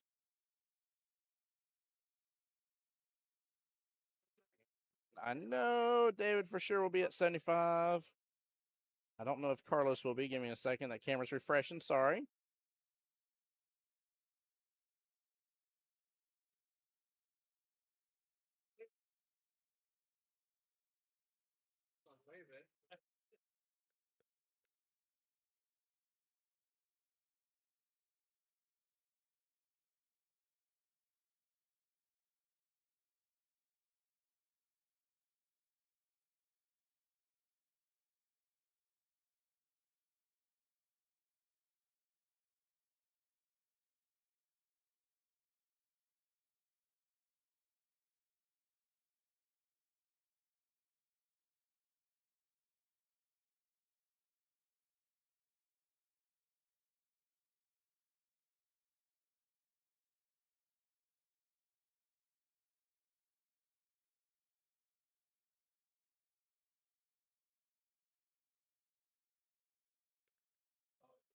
All right, sorry, guys. Had to watch a hit real fast, but we're going to have David Singleton versus Mr. Carlos Lopez coming up to the live stream. I just got to get all this prepped and ready. And I think they may be waiting for the other finals to hop back on table 17. I don't want to misspeak on that because they may not hold it, but just depends on how far along that match is.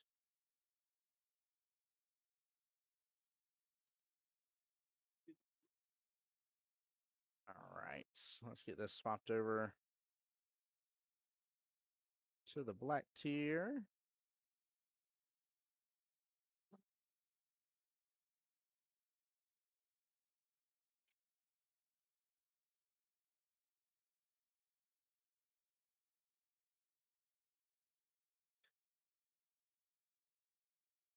There we go. There we go. We're sitting on ready now. And that way we'll get that other finals rocking and a rolling. This chum was sitting there by the. I just look over both of them looking at their phones right now. All right, guys, this is gonna be one for the books right here. Carlos Lopez versus David Singleton here.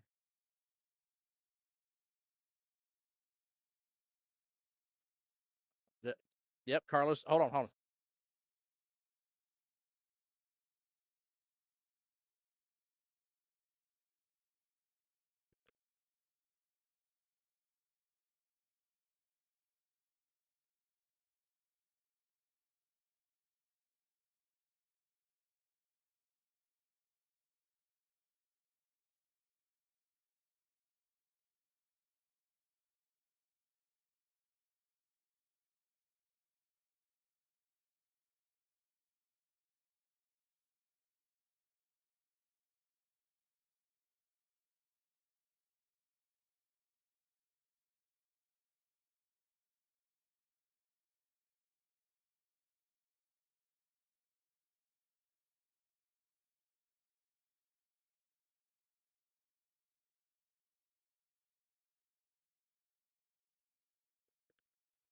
Well, my silly butt doesn't remember when, but I know it happened. I just can't remember when. But Carlos versus David, 75-75. Good luck, guys. Let's go, chat. Y'all are being mighty quiet for finals coming up here. I don't think y'all realize the finals is here. I don't know if you're realizing it, but I'm gonna get my text message sent out here in just a second.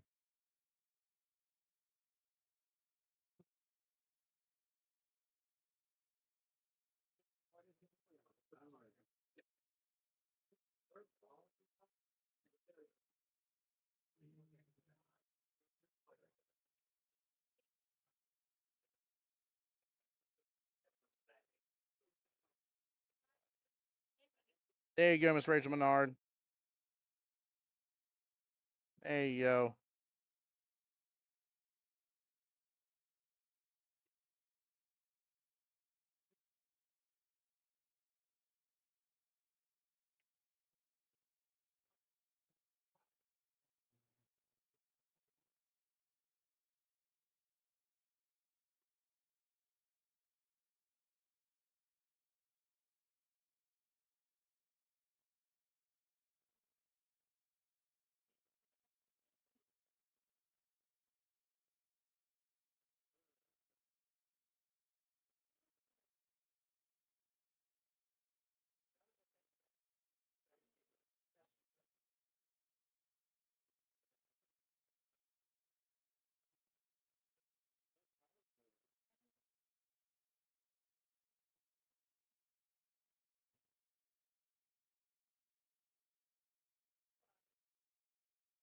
All right, here we go.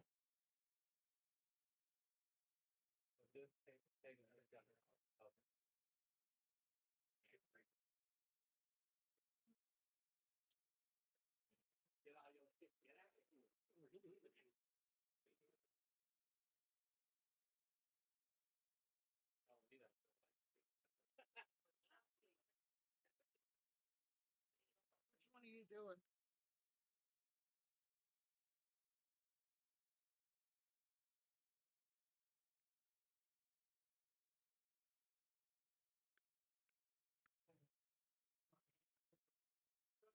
All right, good luck. But of course, go Carlos. Woo!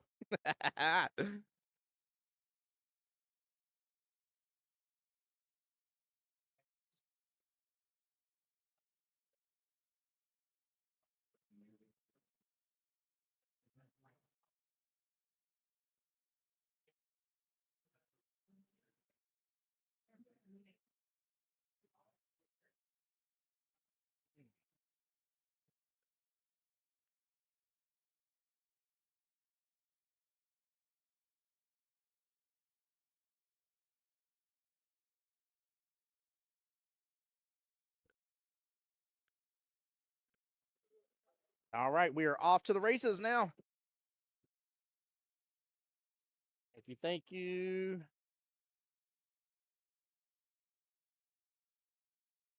All right, Jordan versus Ethan. Jordan skill level 4, Ethan skill level 3.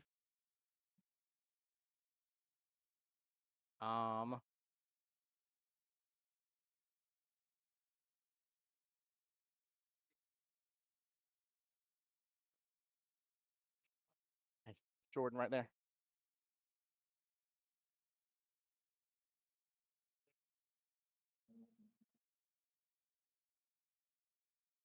Nice. Sorry about that, guys. Come on now, y'all need to get loud in here now. We got finals happening. Y'all are quiet as a mouse. Getting a little table love there.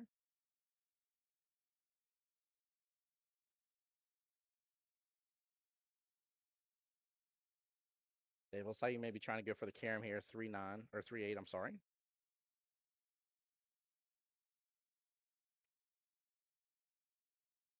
Hits it good. Oh, cue ball drifts on past the 4.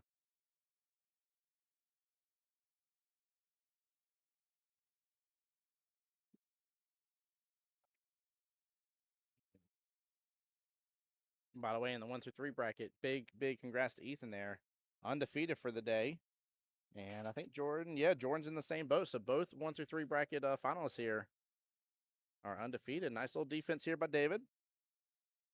Well played, guys. Y'all will be able to see part of the other finals there at the top of your screen. I'm not going to be commentating on it, but I will try to get you score updates here. I talked to Miss Cameron, and I believe she's got our back on that. So obviously, if this 8-9 bracket match finishes, then we'll switch on over. Nice hit by Carlos. And not going to be a bad leave here.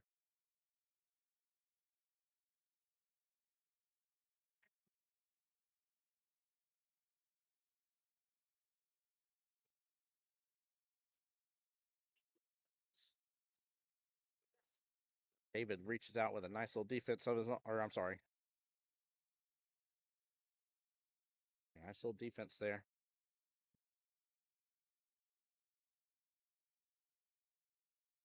Oh, no. Drives right on past it. Guys, y'all are in for a treat here. Got a guest commentator coming on over with me. Give me one second, guys.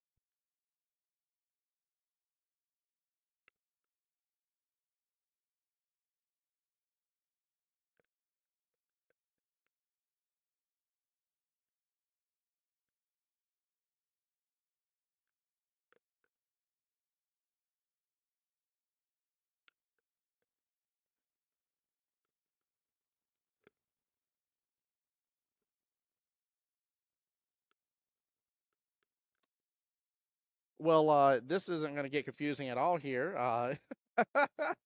In the sound booth here with me, we got Tim here. Tim, what's going on? Hey guys, good to be here. It's great to have you, brother. How you been, man? Been good, been good. It's been a good year so far. It's been a busy year, but a good year. Very much so, man. Goodness gracious, 3 months ago, roughly, or actually right over 3 month mark.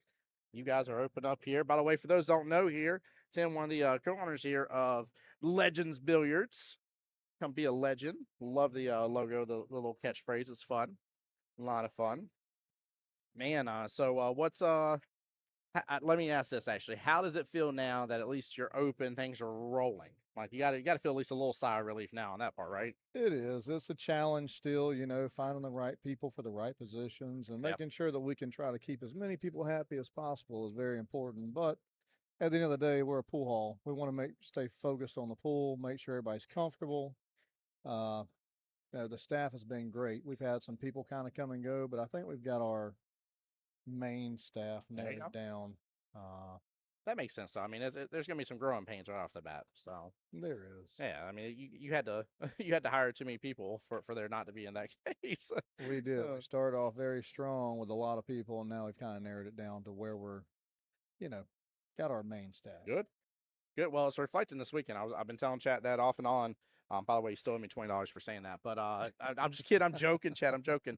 But no, in all seriousness, like I always sit here in my little booth sometimes, and I get left alone from time to time and at different places because places get busy, and I don't see the guy sitting here behind 3 monitors. And it's like I've been telling chat, like I have not gotten left alone at all this weekend. Everybody's been checking in on me, make sure everything's going good, and hooking me up with stuff, and make sure I'm drinking plenty of fluids as I need to because I'm bad about that sometimes. So, oh look at your family over there. Look at you in the commentator's booth. I love it.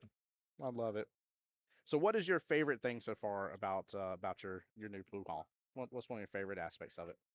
I enjoy mingling with people. Yeah, making sure that everybody's taken care of, seeing smiling faces. you know, we get we get complaints sometimes that the place is too clean and too cold, and that's the complaints I want to keep. Yes. It is sometimes a pain to keep it so cold in here, but these tables play so well between 72 and 74 degrees that Mm. that's why. It's great. Tim, hold on. You got the science locked down with Raz in here on how well these tables play on what degree it needs to be. I love that. It's a whole different ball game when the humidity's out of the air and you try to keep it under control, keep everything cool. Man, these tables, the pockets play tight. Yes. That's the way it's supposed to be. Yeah, they're not supposed to be easy, that's for sure. You know, people want to see 4-inch pockets sometimes, but man, you keep it cold. You keep it cold in here. These tables make it tough enough without the 4-inch pockets. There you go. That's good. Oh my God, I had no clue about that. What a fun little fact here. I was telling chat yesterday when Butch was on here with me, and I was like, man, one of my favorite things is the fact that like when I came in here before when we did the division rep meeting, and then got to see everything before the final touches here, but got to see all the wonderful Bible verses, the prayers, the thoughts, everything that's been written down on all the surfaces here, and then the granite countertops. I'm assuming it's granite countertops on top. And knowing that this place is blessed, to say the least. It's very blessed. There's nowhere where you can't walk 4 foot and not be standing in holy ground in here. That's good. That's really good. I love that. Absolutely love that. I love it. Linwood in there says Tim knows stuff. That's why he's good. Dude, he definitely does. That's facts. I mean, not like you haven't dealt with being an electrician for a long time. And it sound. I mean, forgive me because I don't know this part. I know what I've had you do work for, but have you dealt with AC as well on the? My family has been in the AC business for a long time. My dad's in the AC business, but I've never been in it personally. Yeah. I've been in the electrical business for 20 years. And but it's really nice to be able to have a business partner that is in the AC business. That's right. He's got the AC covered. Yep. I've got the electrical covered. Y'all both got the pool tables covered. Yep. That's for darn sure. That's the other part I love about this as well here. And it's nothing against anybody else with this, guys, and I'm not calling anybody out in particular. So don't you go twisting it. I'm watching you chat. But I love the fact that both of you guys are very well versed in the pool community and in the pool world. You know what you like, you know what you want. You've definitely, in my opinion, you have 100% reflected that here. I mean, this place is a pool player's heaven, if you will. So I love how you guys have come together with that, to say the least. We've really tried to put it together for the pool players. You know, we along with the league players, you know, putting in all the seating and making sure they've got enough space to be able to take score, good lighting. You know, we put the monitors above the TVs to where sometimes it's easier to see score, especially if you got friends on a team that's 4 or 5 tables down. You can look up and see the score sometimes when using the digital pool aspect. But you know, we really wanted to bring something different at Jacksonville, and I think we've hit the nail on the head. Mm-hmm. We've still got a lot of good stuff in store that, you know, a lot of people don't know about, and it's going to be functionality that helps out. We're going to put power underneath a lot of these tables to where people can charge their phones and stuff as they sit at the long tables. Nice. Purse hooks and bag hooks. We're also looking to put the claws in front of each table to where there's a claw in front of each table. As soon as you get there, you don't have to worry about bringing your own or leaving it, or if you want to use it, you can set it beside it. There you go. There'll be plenty of space for setting your sticks up and making sure they're protected the right way. That's really good. By the way, a quick update, guys, on the green tier finals. Jordan here is down 4-6 going into the second rack right here. Keep in mind, he races to 31. His opponent races to 25. Both are undefeated right now in their bracket as well. So we got a major tournament coming up here in November, right? We do. Yeah. We do. And I honestly should know more about it than I do, but Marianne kind of keeps my feet to the ground with that. She knows all the aspects, but as we get closer, I'll know a lot more about it. But yeah, I'm looking forward to it. We're really setting up and trying to really prepare for it. I'm just thankful to the fact, and you know, we hit a little bit on this yesterday, but I want chat to really understand that, like, this place is made for everybody. Like, we're gonna be able to get to see the pros come in here and play. We already got league here as well with APA, and of course us amateurs are in the house as well. And I mean, we get treated all around. Absolutely, and we've been really blessed that like QTech has really taken in, and they've partnered with us real well. So you'll see a lot of the QTech players in here a lot whenever they're in the Florida region. Even if they're not playing in Florida, they said they'll come here and practice. Let's go. So, It's huge. we've done a lot of stuff as far as picking up hotel rooms and trying to get good deals around the area for them. And that way they feel comfortable to come in here anytime. I love that for sure. And of course, he said the magic phrase. You guys know how much of QTech fanboy I am. So definitely love that, and can't wait to see some of these guys come on through for sure. What's up, Ray? How you doing? Ray saying Legends awesome, and hello, gentlemen. Hello, Ray. Tim, I don't know if you know how much praises we got during the Southeast Challenge, but it was amazing the amount of people that are like, how can I get to from here? I need to go by there. Is there time for me to go by there? And like I was sitting there talking to people left and right about it, and I was like, man, I'm telling you, like if you're not planning on it, you're missing out on the treat of a lifetime, to say the least. I was like, you need to go there. I was like, and plus, I was like, we got the mini manias. I was like, you should take advantage of that regardless. I was like, but the real treat is to get to go there and see how just gorgeous this place is. Plus, the food is top notch, by the way. Here, cannot argue that one bit. Yeah, we tried to bring in the chef and make sure that we did everything right from the start. That way, there's no issues. You know, a lot of times you go to these pool halls and they have great food, but bringing in a chef, I think, just brings a different twist to the ball game. You know, Chef Mo's been in the business for almost 50 years. Woo! And she just brings a whole different aspect to it. She's so good. I've enjoyed her, and I've had like a couple one-off conversations. I make sure and tell her like what I ate and my thoughts on it, and how much I've enjoyed it. And it's amazing to me for her to come from the north there, New York, I think is what she said, if I remember correctly. And we were sitting there talking about the biscuits and gravy, and I was like, when I saw the color on the gravy for the biscuits and gravy, I was like, you know what you're doing. And she's like, oh yeah, she's like, I've gotten it down pat. I've been here too long not to have that down pat. And I said, I love it though, man. Like I'm stoked because we were sitting there talking a little bit about potentially, specials coming out later on, and some menu updates and stuff later on down the road as well as things continue to progress here. And I was like, the fact that you guys are a pool hall, and I'm talking to a professional chef who is already talking about doing other things with the menu and having more things as specials and different things for you to come in and try. But we're still talking about a pool hall, Tim. I don't know pool halls that do that. You know what I mean? Like that's not a normal thing, in my opinion. And granted, chat may blow me up on that and be like, well, so-and-so has this and everything. I don't know of it. I've not seen it. And I feel like we're blessed here to have a lot of pool halls. So I feel like if it was a thing, we would have it on a consistent basis. Instead, you guys are the ones innovative with that, and innovative on top of that with the tables too. I mean, the fact you got 32 tables in the building is wild. Yeah, and it's not always something that everybody can do as well as, it takes up a lot of space. That kitchen takes up almost 1,500 square foot of this space. So it's hard to juggle and make something out of that space that's functional. Yeah. We're not a full restaurant. We try to be as close to it as possible. That way people do feel comfortable coming in here before they go home. Instead of saying, hey, I want to go get something to eat before I go to the pool hall, maybe they just come in here and say, hey, they got grouper bites, they got this, they got that. They don't have just the fried foods. Let's go in there and eat dinner before we play our match.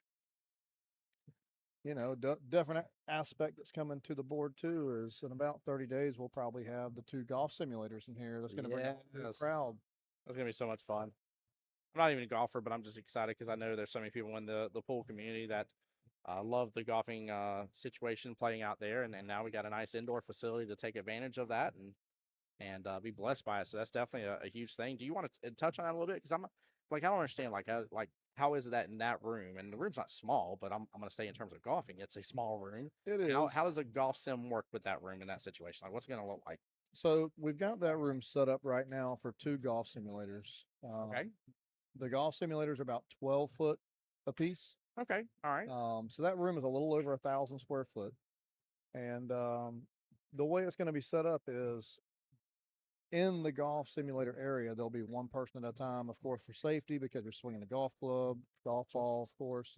There'll be plenty of seating behind it. But the golf simulators we chose are top notch. They're pro level golf simulators. We'll be able to do stuff. We'll be able to run golf leagues in here if we want to. Goodness gracious. I don't know if we'll start that right off the bat, but it'll be cool. It's also able to, we got the nicer package where you can pick any course in the world and play that course.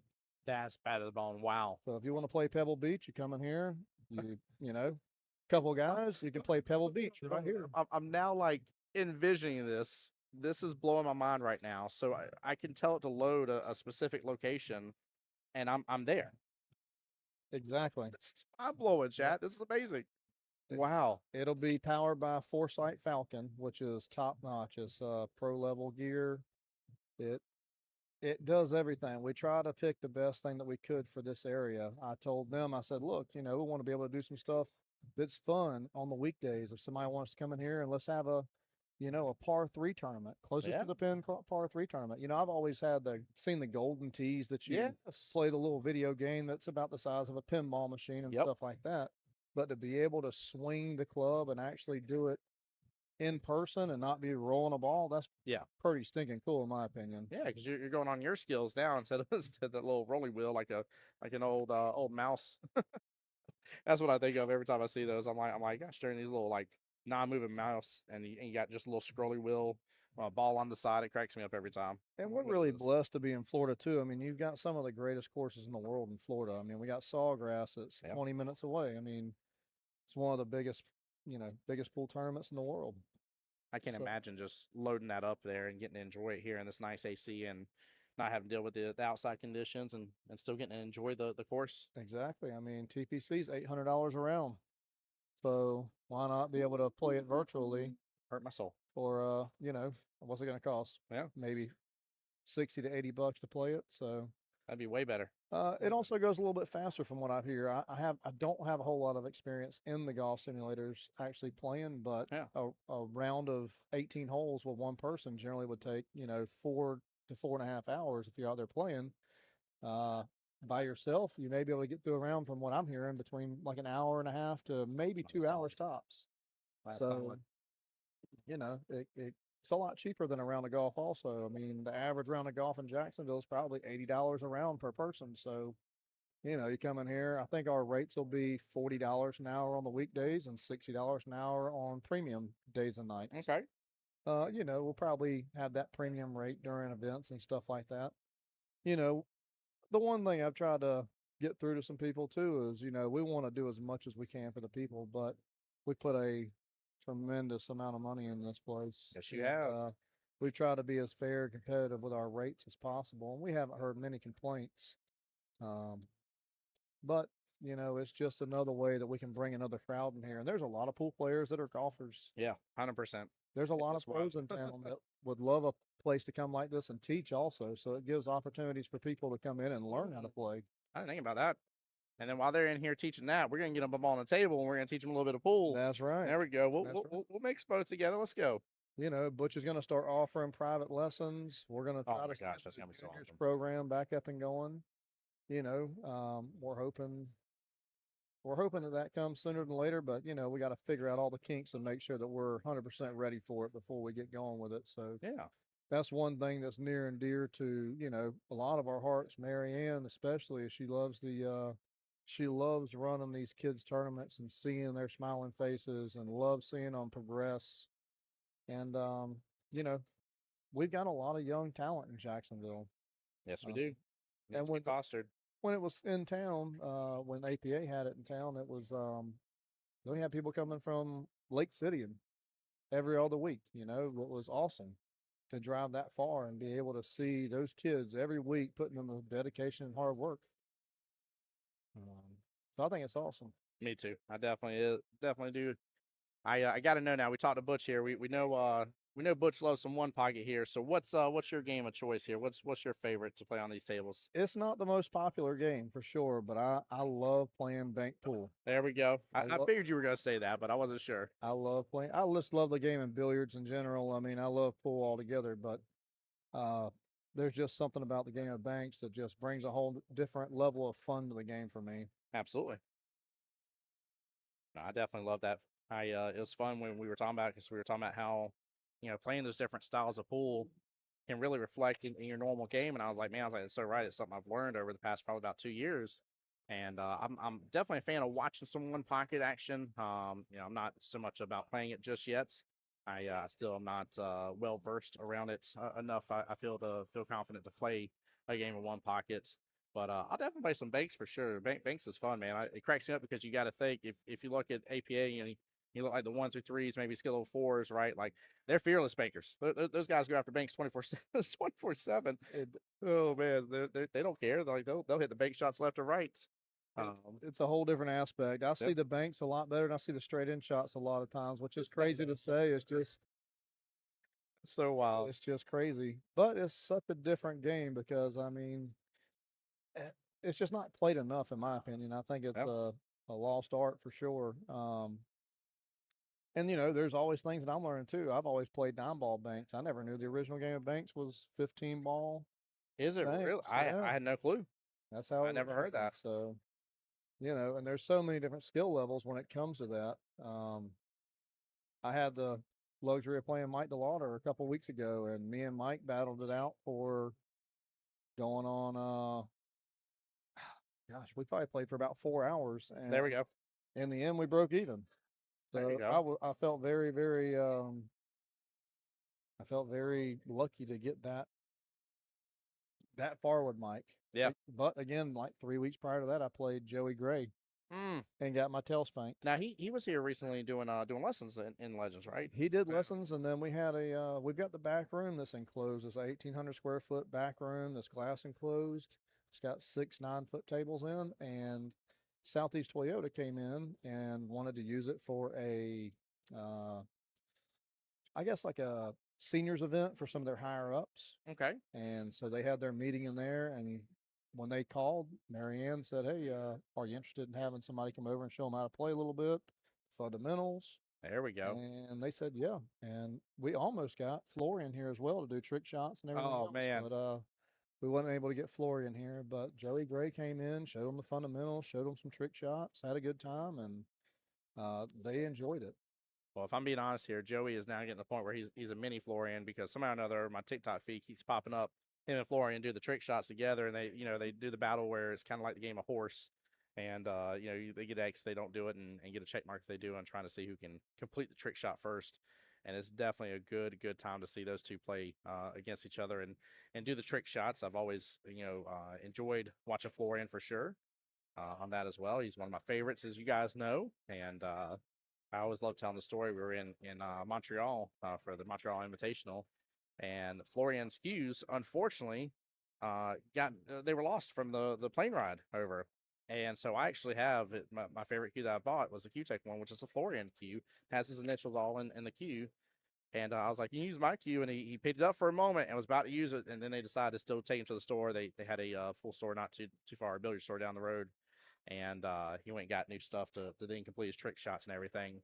But I was this close to saying that my cue was officially used by Florian in Montreal, Canada, on some of his trick shots, and I was about to be stoked as could be. Yeah, Florian's top notch. I mean, that guy is amazing. Yes, he is. But like you say, Joey, that little tic tac toe they do back and forth, and who can make it in the the amount of shots, man. That's really cool. I enjoy seeing stuff like that. Absolutely, it's amazing to watch what people can do.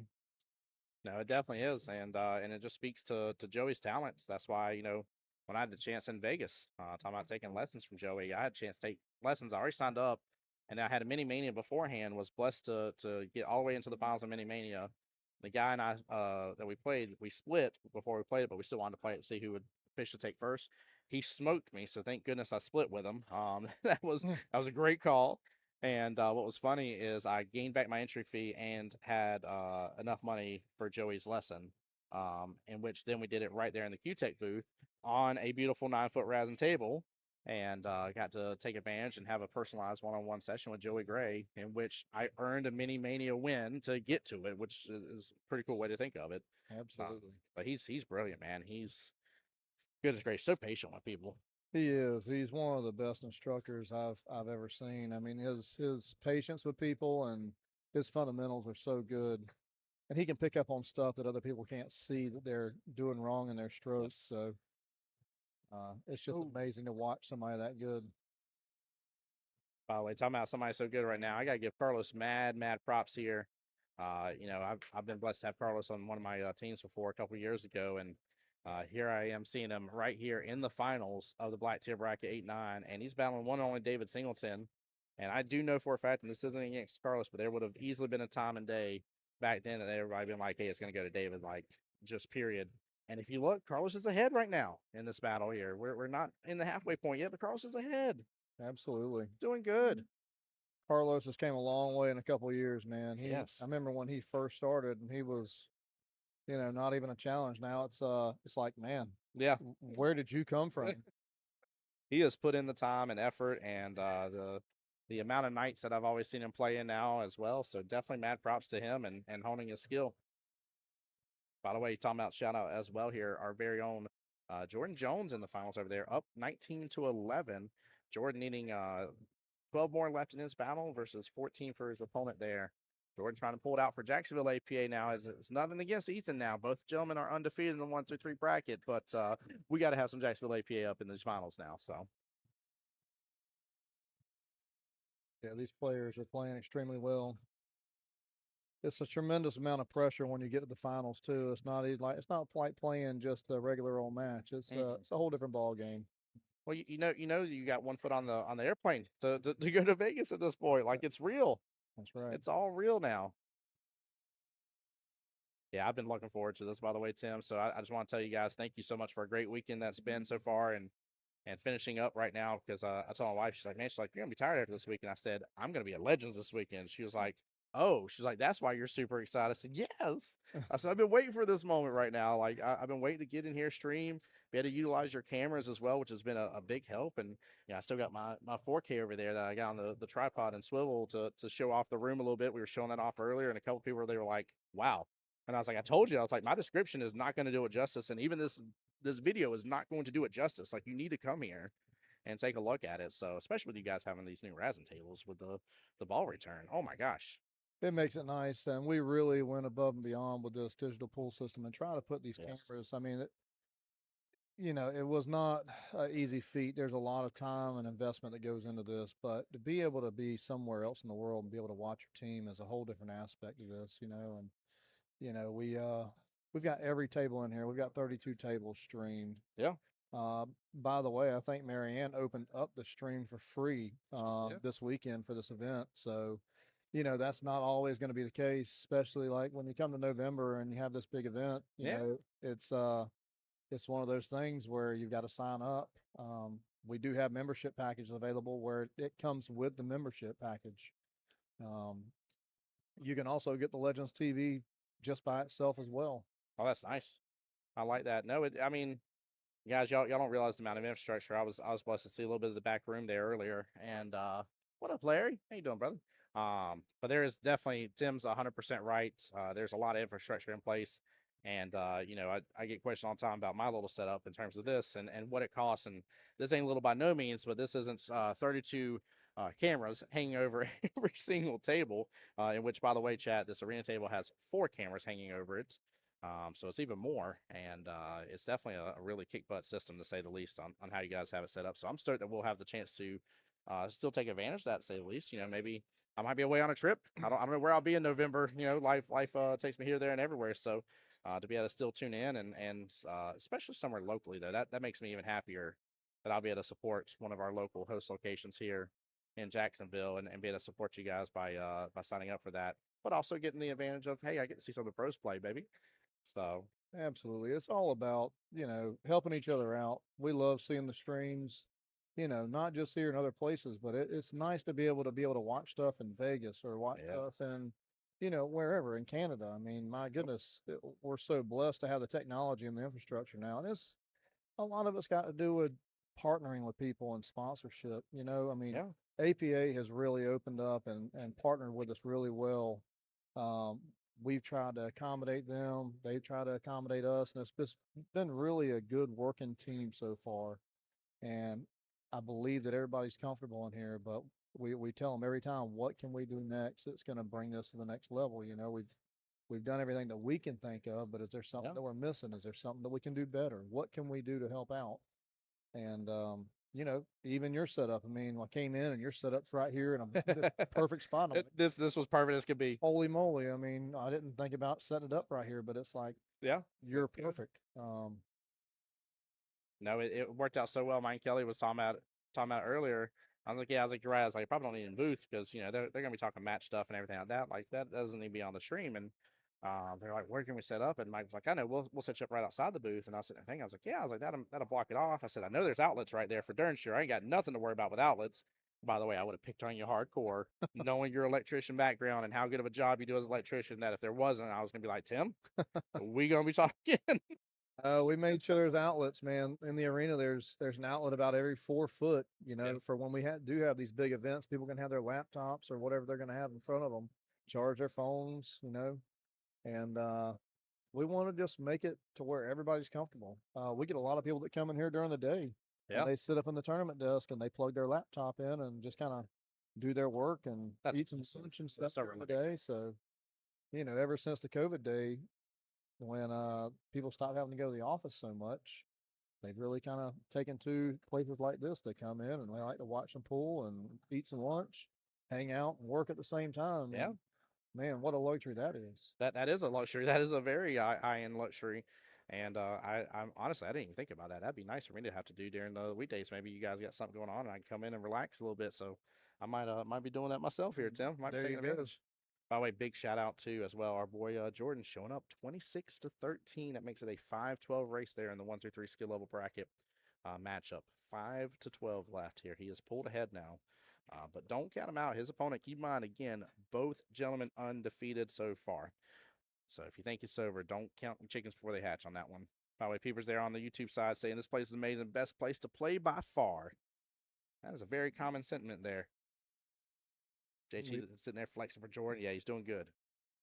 We appreciate that, guys. We've really put our heart and soul into this place. So, when we are able to tell our chef and tell our employees, hey, y'all are making this happen. We've put it together, but y'all are making this happen. It really goes a long ways with their demeanor. Yes. Yeah, it makes sense. People want to know when they're doing good. And I agree. This weekend has been amazing. I've gotten credit a couple times. So I'm like, yeah, this is the first major tournament. They're like, well, we did the one loss side bracket. I was like, I mean, like, this is a big one. Like the one loss side bracket had quite a few people in here as well. I was like, but you got to think we got people from. I think there's been at least 5 different total APA areas represented, if I remember correctly here. 3 main ones, which is Southeast Georgia APA, First Coast APA, and Jacksonville APA. But we've had a couple others as well that have been up here due to different changes in their area and stuff. And you got to think that's a lot of representation from around the Georgia, Florida areas. And I've heard nothing but praises from them. So, I get like we're on home turf and, I'm going to be a little biased here. Y'all can go and call it what you want to. I got a good reason to be biased, though, if y'all see these darn tables on this screen. Love these tables, by the way. But, yeah, it's good. Oh, did you order some food, Tim? No, that's I think that's Gavin's. He's in the office. Gavin, enjoy the food, okay? Gotta know what you ordered, by the way. Gotta know what you ordered. But also too, I want to give a shout out as well. I've seen both y'all's wives working hard as can be here. It's funny. I was seeing your wife over there. And I'm looking. I'm like, I don't want to bother her, but I had a question while I was doing setup, and I was like, I realized what you're doing. You're doing inventory over there. I was like, I'm not trying to bust you. I know what's your question. And I was like, man, I always love y'all's attitude every single time. Y'all have got just hospitality through the roof. This is very much like me walking into your home and being treated just as so. And y'all definitely have done that awesome. So thank you guys. Absolutely. David's on a tangent now. Oh boy, he's on a tangent. This man's on a war path. He was not happy about it yesterday, by the way. I've heard a couple of his wins today. It's funny, him and Carlos both kind of won in a very similar manner. For those that know how the APA scoring goes, both of them would have been like 20 O's or 19 ones to get into the finals from the semifinals. And I'm sitting there, I'm like, good Lord. I was like, look, y'all ripping and roaring through some people here. Like, what are you doing? Tim, you going with this in the side pocket, or where are you going with this? You banking this bad boy, aren't you? That's exactly what I was going to say. I get down on this shot. I'm not even thinking twice. I'm banking it right. Oh, yeah. Cross side. It's funny. I didn't realize this, and I kind of tested it later on. And I'm not the best at knowing the diamond system yet. It's still something I need to learn, even though my original first captain APA would yell at me for that one. But I was sitting there looking at the banks, and I was like, they do the rails do hold true to the angles. I was like, it is really good. I was like, it is nice. It doesn't. If you're somebody that depends on it opening up too much, like you got to really watch out how you hit it, because they're gonna stick firm, which is good. It's nice, and I think this because I didn't realize you guys got it down pat with the humidity and temperature in here. Oh my goodness, that still blows my mind, Tim. It's tough with Florida, man. When that front door stays open a lot, those Yep. front tables sometimes play a little bit different than the back tables. Yes, they do. But it's a whole different ball game, especially when you're moving around with league. You know, you don't know if you're going to be playing on the front table, the back table, you know, the ones in the middle.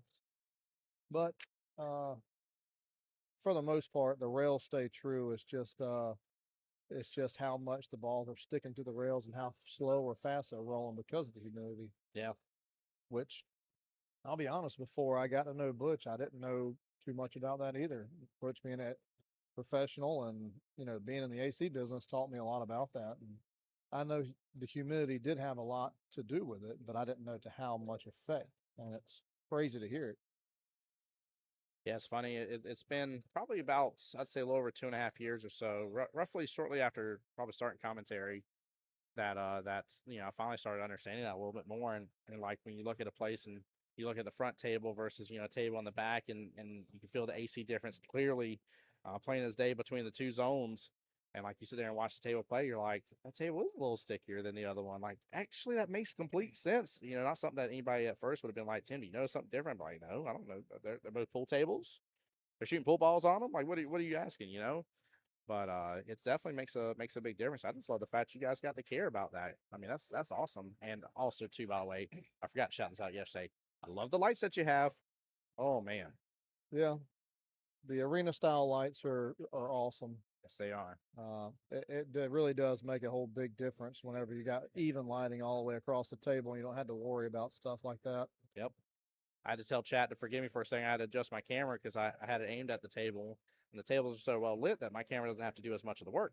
So I have to dim it down a little bit. Yeah. And so I went to go show the room. The room looked dark. I said, "Hold on, let me fix that and show you guys what the room really looks like, so you don't think it's doom and gloom because it's not in here." I said my camera just doesn't have to do any of the work because the tables are just so darn well lit. I said it's nice. I was like, the camera actually likes these sort of settings a little better. It works out way better when it comes to the quality of everything that you're trying to see on the screen. So We like the gray cloth as well. The gray cloth really makes the balls pop off for TV stream. yes, And it was a big toss up when we first started this. Is man, the gray cloth's going to get so dirty so quick, and this, there was a lot of strife about it at first from players. And I said, look, we're committed to cleaning the balls and cleaning the tables on a daily basis. that's huge. And that's one thing that I don't know if anybody does around town is every single time the balls are turned in here, Yeah. they go into a ball cleaner and they get cleaned every single match. I didn't know that.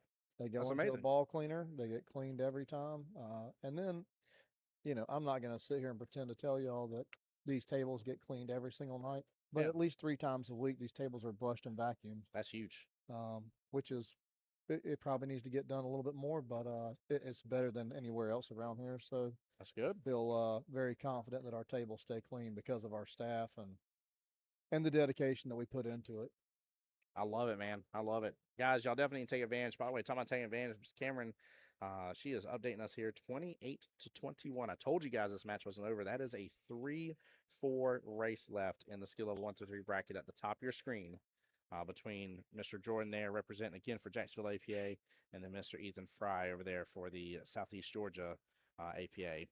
So that's a big deal. That one's going to come down to the nail biter here, and I have a feeling this one may as well. It's just depending on if David continues the spread here from this point. Break and run will definitely kick it in gear.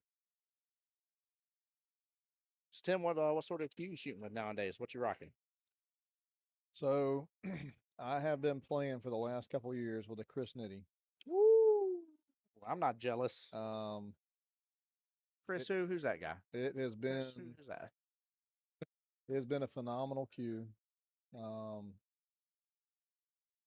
Being friends with Billy for a long time, Billy is one of Chris's biggest advocates. I think he's got more nitty cues than probably anybody in town. And Billy's like, you got to shoot one of these things, man. And I shot with his, and it was phenomenal. And I was like, I got to have one. And we finally found one that I liked, and I couldn't pass it up. Now it's like second nature. It's like my right hand, man. It's just natural.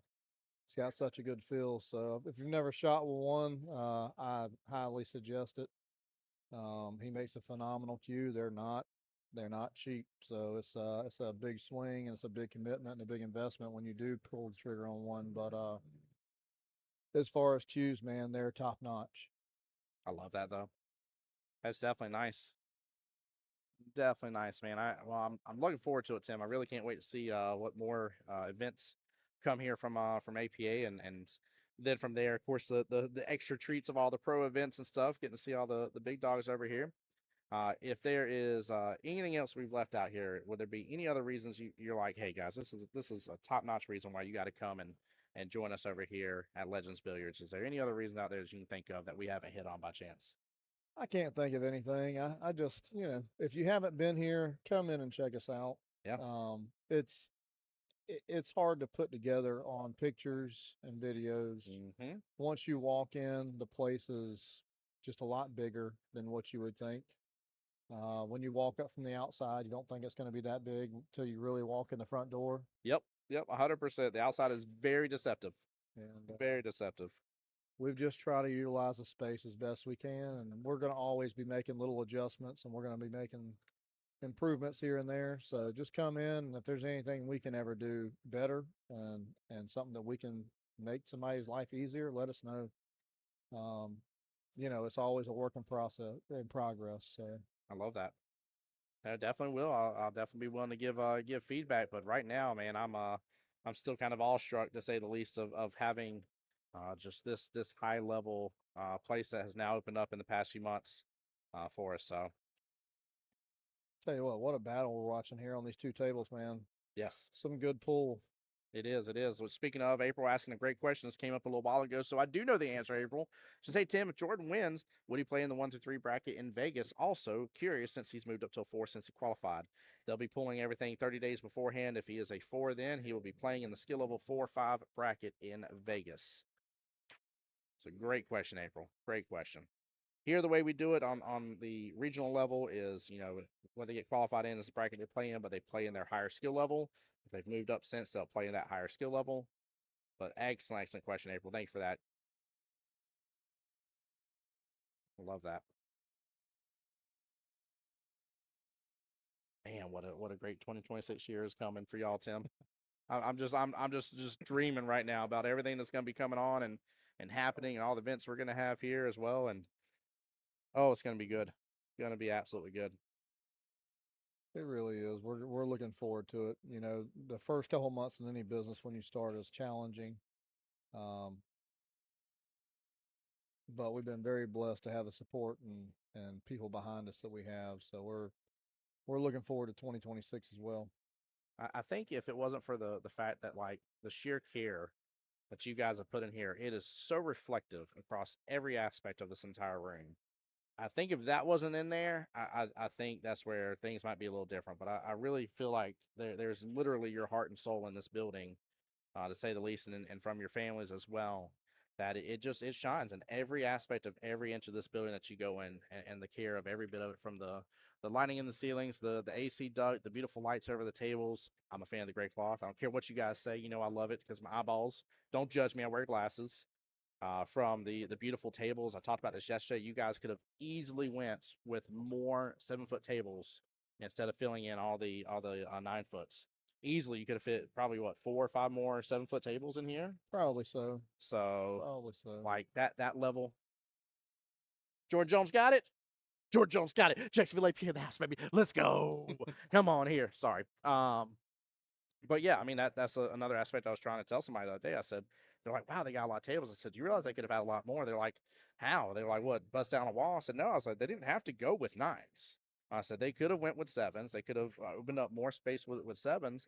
I said, but a lot of us, when you're really ready to up your game, not against bar boxes, they're fun, but you want the 9s. The 9s are difficult. So I love that here.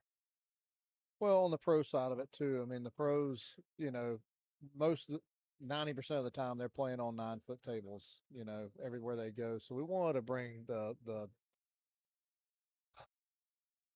pros in just as much as we want to bring the leagues in. And the leagues, they enjoy playing on the 9 foots as well. It's a lot more challenging game. Dude, the moment that Mike and Kelly mentioned we were going to do the 9x9 doubles travel division, and this was one of the places, I was like, oh, my team, my team. They're like, you want to make a team? I was like, yeah, absolutely. I said, the fact I get to call Legends my home, I was like, you're done. I was like, and then when we talked over, I was talking with Marianne the first day, and I was like, yeah, I was like, which tables? And she's like, I think you guys might like the first two tables right there in the front. And I was like, even though it doesn't have a glass wall around it, it's kind of some private area up there. I'm like, this is a treat alone here. This is really good. Oh, JT said he got close, but both needed 2 points here, and Jordan pulled it out. Oh, my Lanta. Woo! Well, now we just need Carlos to pull it out here, and we'll have back-to-back finals on the live stream with us, Jacksonville APA pulling it out for the win here. And Tim's biased about that too, by the way. Both Tim squared in the booth, biased about that. It's okay. Uh-oh, 9-ball getting a little early. He's fine. Ooh, should be fine. This is that one spot. It's a touchy spot. With the darn side pocket that I hate. Like, a little less, a little more. One way or the other, 9-ball, like, don't make this difficult for me. Yep, that's why it's a touchy spot right there. Oh, no. No. Jordan Jones. He's not kin to me, but I'll claim him as a fellow Jones, by the way. So it was funny. I had to take a break earlier and go ahead and take advantage of some delicious food and take a moment, reset everything. And it was Jordan Jones versus Holly Jones. Came over and they said, is Tim Jones commentating our match? I said, too many Joneses. The system would overload. It's not allowed. So we were having some fun cracking up with that. Oh man, Tim, well, I definitely appreciate you guys. Seriously, from the bottom of my heart, man. It's been, like I said, just a wonderful weekend. I cannot sing enough of the praises. I know Chad has probably heard me dozens of times now at this point about singing about the praises for sure. And I think out of anything, if you take, let's say 2 things away, if you take 2 things away, I think Tim, you hit the nail on the head. You need to come visit. Nothing we can say, show on video is going to do enough justice for you. So come on in and visit. And then secondly, I think really just take advantage of the fact that when those events come, even if you're not here, hop on that Legends TV. Absolutely. So definitely come be a legend. I always love catchphrases on things, man. It's good. It's good. I've got a little break in the system here. We'll give Carlos a moment to come on back. I think they may be taking he ran over to the restroom real fast, so we'll give him just a moment. You know, it's Sunday today too when you see all the football on TV. Oh, it's another thing that I don't know if everybody offers, but we do have the NFL ticket. So if you like your favorite team and want to come in and watch on Sunday, we do have the NFL ticket here, so we can get every game on Sunday. Question for you on that here, and feel free if I'm asked something that isn't able to be answered or shouldn't be answered yet, like let me know. But what about any sort of the UFC fights? UFC fights, I believe we're able to get some of the UFC fights as well, so we are going to start picking all that up. It's gonna be great. And yeah, absolutely, that was one of the things that we talked about. It's UFC is a whole different animal sometimes when it comes to cost of streaming it, and especially across all the TVs we have. And, there's a big cost associated with that, but I think we're going to try it. And, as long as we can make it profitable for everybody and everybody shows up and has a good time and we get a good turnout, we'll continue to do it. Hold on here. Aaron's, I haven't had y'all got milkshakes? We do. What in the French? Hold on here. How is Aaron Cord topping in my Facebook here? It says milkshakes are better than anywhere else. And your boy here has been this entire week and didn't know there's no darn milkshakes. Absolutely. Oh, my Lance, I can tell you why. And I can't get away from the Southern egg rolls, chat. Don't judge me. I'm a creature of habit. Oh, man. What a break. Oh, my Lance. Yeah, Marianne was not a fan of the milkshakes right off the bat. And they have really taken off. And the other day she had to come to me. She's like, hey, we're getting ready to expand our milkshake menu, so I'm looking forward to that. That's huge though. That's good. That says something though. That absolutely says something, man. I love it. I'm gonna Marianne, I know you're listening here, just make sure to let me know before the kitchen closes. I want a milkshake for them. Oh no, my wife's gonna kill me. She's like, you ate what while you were there? That's right. They are very good though. Man, they're good. Oh man, I cannot wait. I love it. Aaron's like, get all 3 of them. Oh no. Oh boy. I've been sitting in a chair all weekend long, which by the way, also, guys, crazy stupid comfortable chairs here. That's another aspect. I didn't even think about that right there. Oh, Marianne's coming over looking at me now. Milk chased made by the server, so I'm good. Okay, all right, I'm good. Then I'm good to get it anytime. Yeah, you mentioned the chairs. The chairs were another big thing, big ticket item that we tossed up in the air for a long time, and it was just one of those things that sets us apart again. That we wanted to do something big and make it ours. You know, put our stamp on this thing, and really, you know, and if money was no object, we'd have them on all the chairs. But you know, these chairs are they're very comfortable. You know, when you're sitting for long periods of times on stuff like you're doing, or Yep. if you've got pros playing in the arena all day long, Yeah. it's going to really show the dedication and stuff that we put in for these guys to where they have plenty of space. When you're buying that premium seat to sit around the arena, Yep. you've got plenty of space. You know, we're gonna on those days you'll get a private server. So there'll be one server doing just the premium seating. That way you're never going without. That's huge. Oh my goodness gracious. You know, we just try to make it comfortable for everybody. I feel like I'm in the Ritz-Carlton of pool halls right now with what he just said on that by getting a private server on the premium seating. This is too good, Tim. Oh man, there's a lot of stuff coming down the pipeline too. We're looking to order more chairs in the future, and you know, we'd love to have 2 chairs for the players around each table. Yeah. And it was just out of our reach at the time. And you know, another thing with that is, you know, we really want to go above and beyond with the service, and we've got generally 2 to 3 servers at any given time making rounds around all these tables, making sure that you don't have to walk up to the bar and you don't have to try to get somebody's attention at the bar to get service. And just to add to that, we're going to be testing next week QR codes.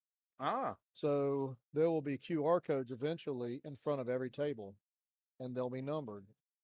That way, if we do have these big events and we have 300, 350, 400 people in here, and there's no way you can service everybody at the same time. We'll have as much staff as we can on hand, but you'll be able to click that QR code and it'll bring up our menu. You can order right there to your table without having to talk to a server. Wow. It'll go right back to the bar, to the kitchen. They'll make your food. You'll be able to pay for it. And it comes right out to your seat wherever you ordered it. I love that idea.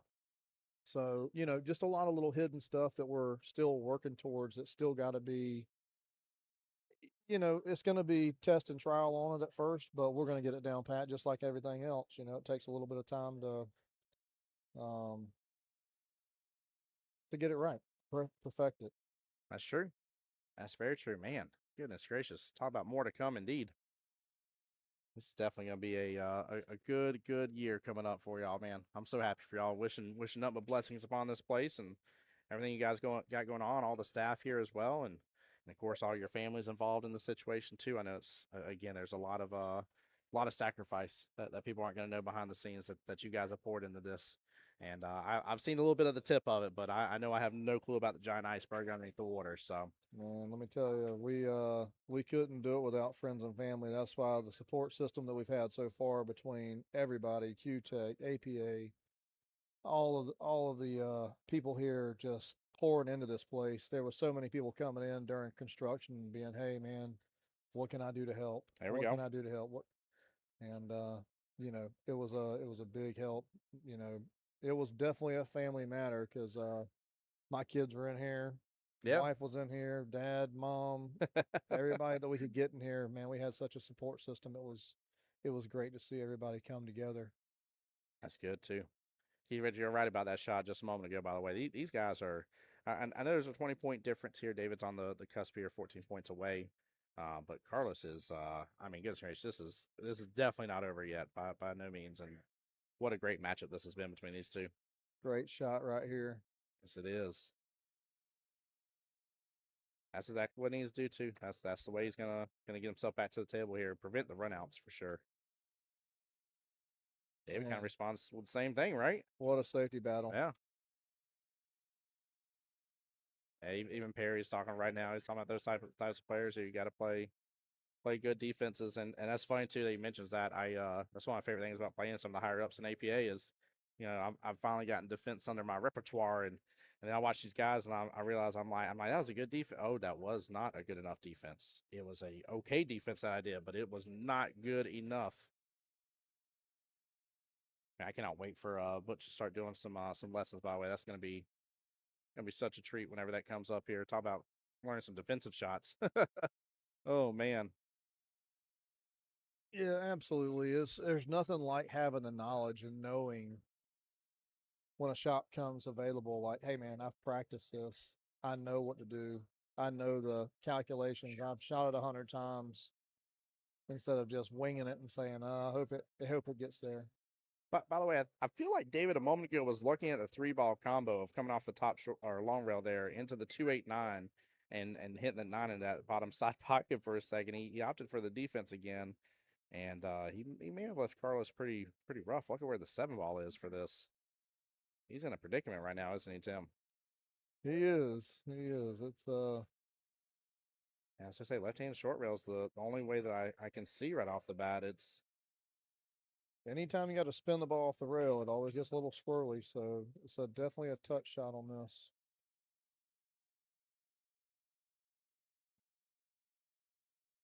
If he can somehow hit it right where he was going right there, though, he'll pot it. But I feel like he doesn't need to make it anyways because he's going to be stuck behind the 8-9 regardless for the 3. We had just enough room. He did.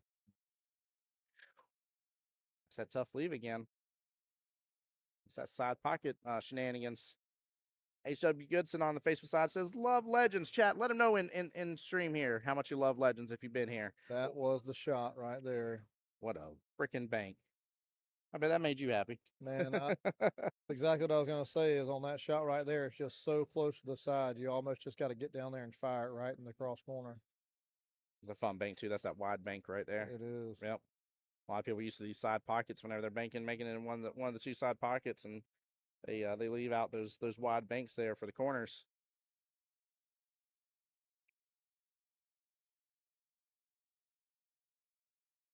By the way, Chad, I do apologize. I have not had anybody tell me if I got the score correct. I feel like I've followed along pretty good. I haven't seen any dead balls yet, so the score makes sense. But in case you guys see here in a moment, I get to the score of potentially David being done, and you're like, wait a minute, he's still shooting. Just understand, I might be off a little bit. We've been having a great little impromptu interview, so.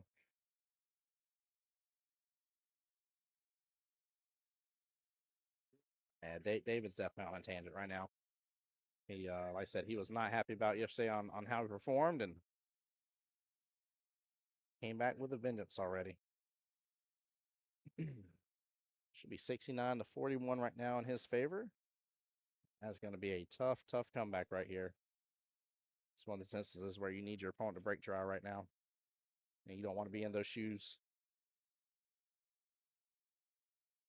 Surprised Carlos isn't he's putting the 2 as a wing ball, 3 as the back. I'm surprised he's not putting the 2 right behind the 9.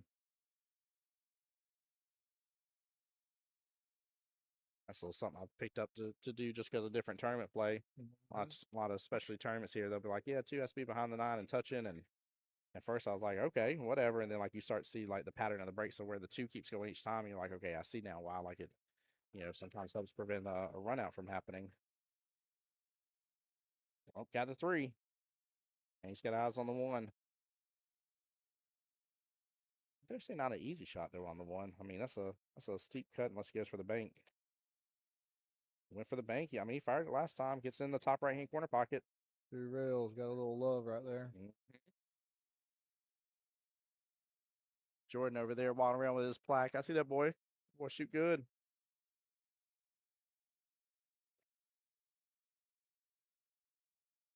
Oh, nice little use of some inside. Bounce it back up. Be a little too much, but you can still work with it. It's not going to be easy. I think he doesn't like being on the rail on this one.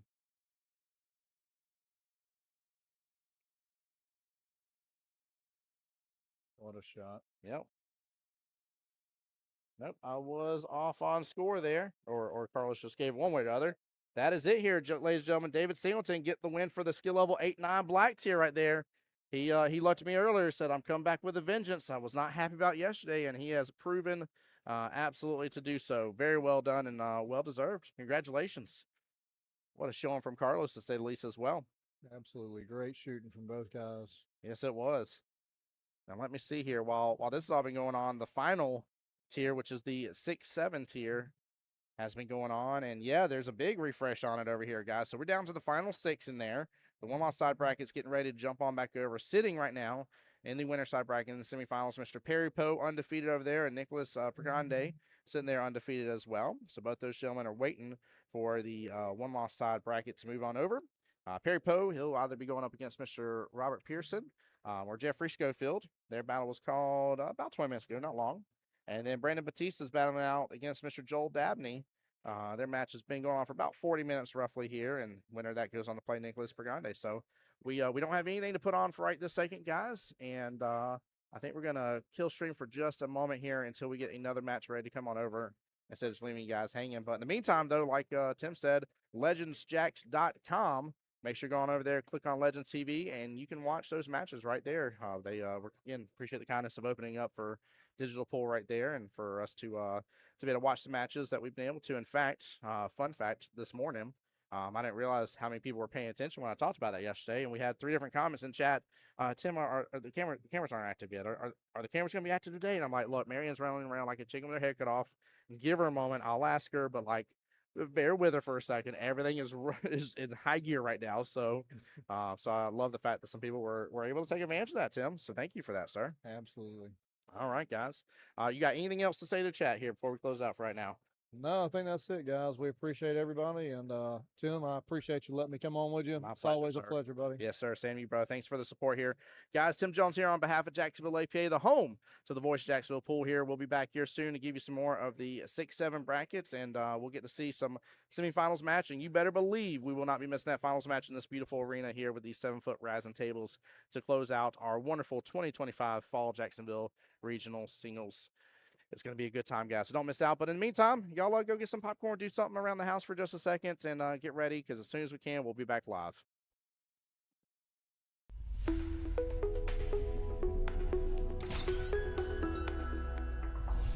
The voice of Jacksonville Pool.